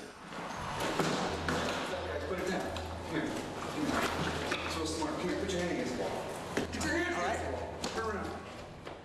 Fox Sunday, Tom Petty, Elvis Costello, Lenny Kravitz, and the Rolling Stones headline The Simpsons season premiere. Spin and wrist. I'm so hot for me. I'm so cold. An all-new hour at a special time. Then Pamela Anderson will make one guy very lucky. Giant slab of sexy man. Will it be Bill, Boomhauer, Hank, or someone more shocking? An all-new King of the Hill right after an all-new hour of The Simpsons at a special time, 7:30 Fox Sunday.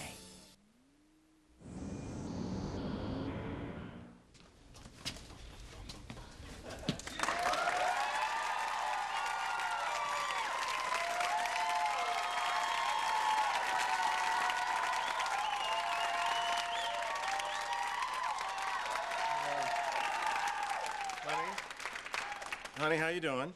Oh, God, Mike, I don't know. Was this a good idea? Oh, honey. Bringing another woman into our sex life can only... it can only strengthen my love for you. Sweetie, are you sure? Oh, yes. I'm sure. By giving me the permission to experience other women, it just makes me feel closer to you.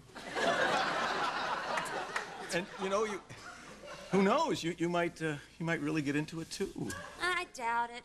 Oh, come on! Remember the ad? She's gonna be a knockout. Here, straight acting by curious, lovely lady seeks first-time experience to share in clean, sensual fun with a married couple.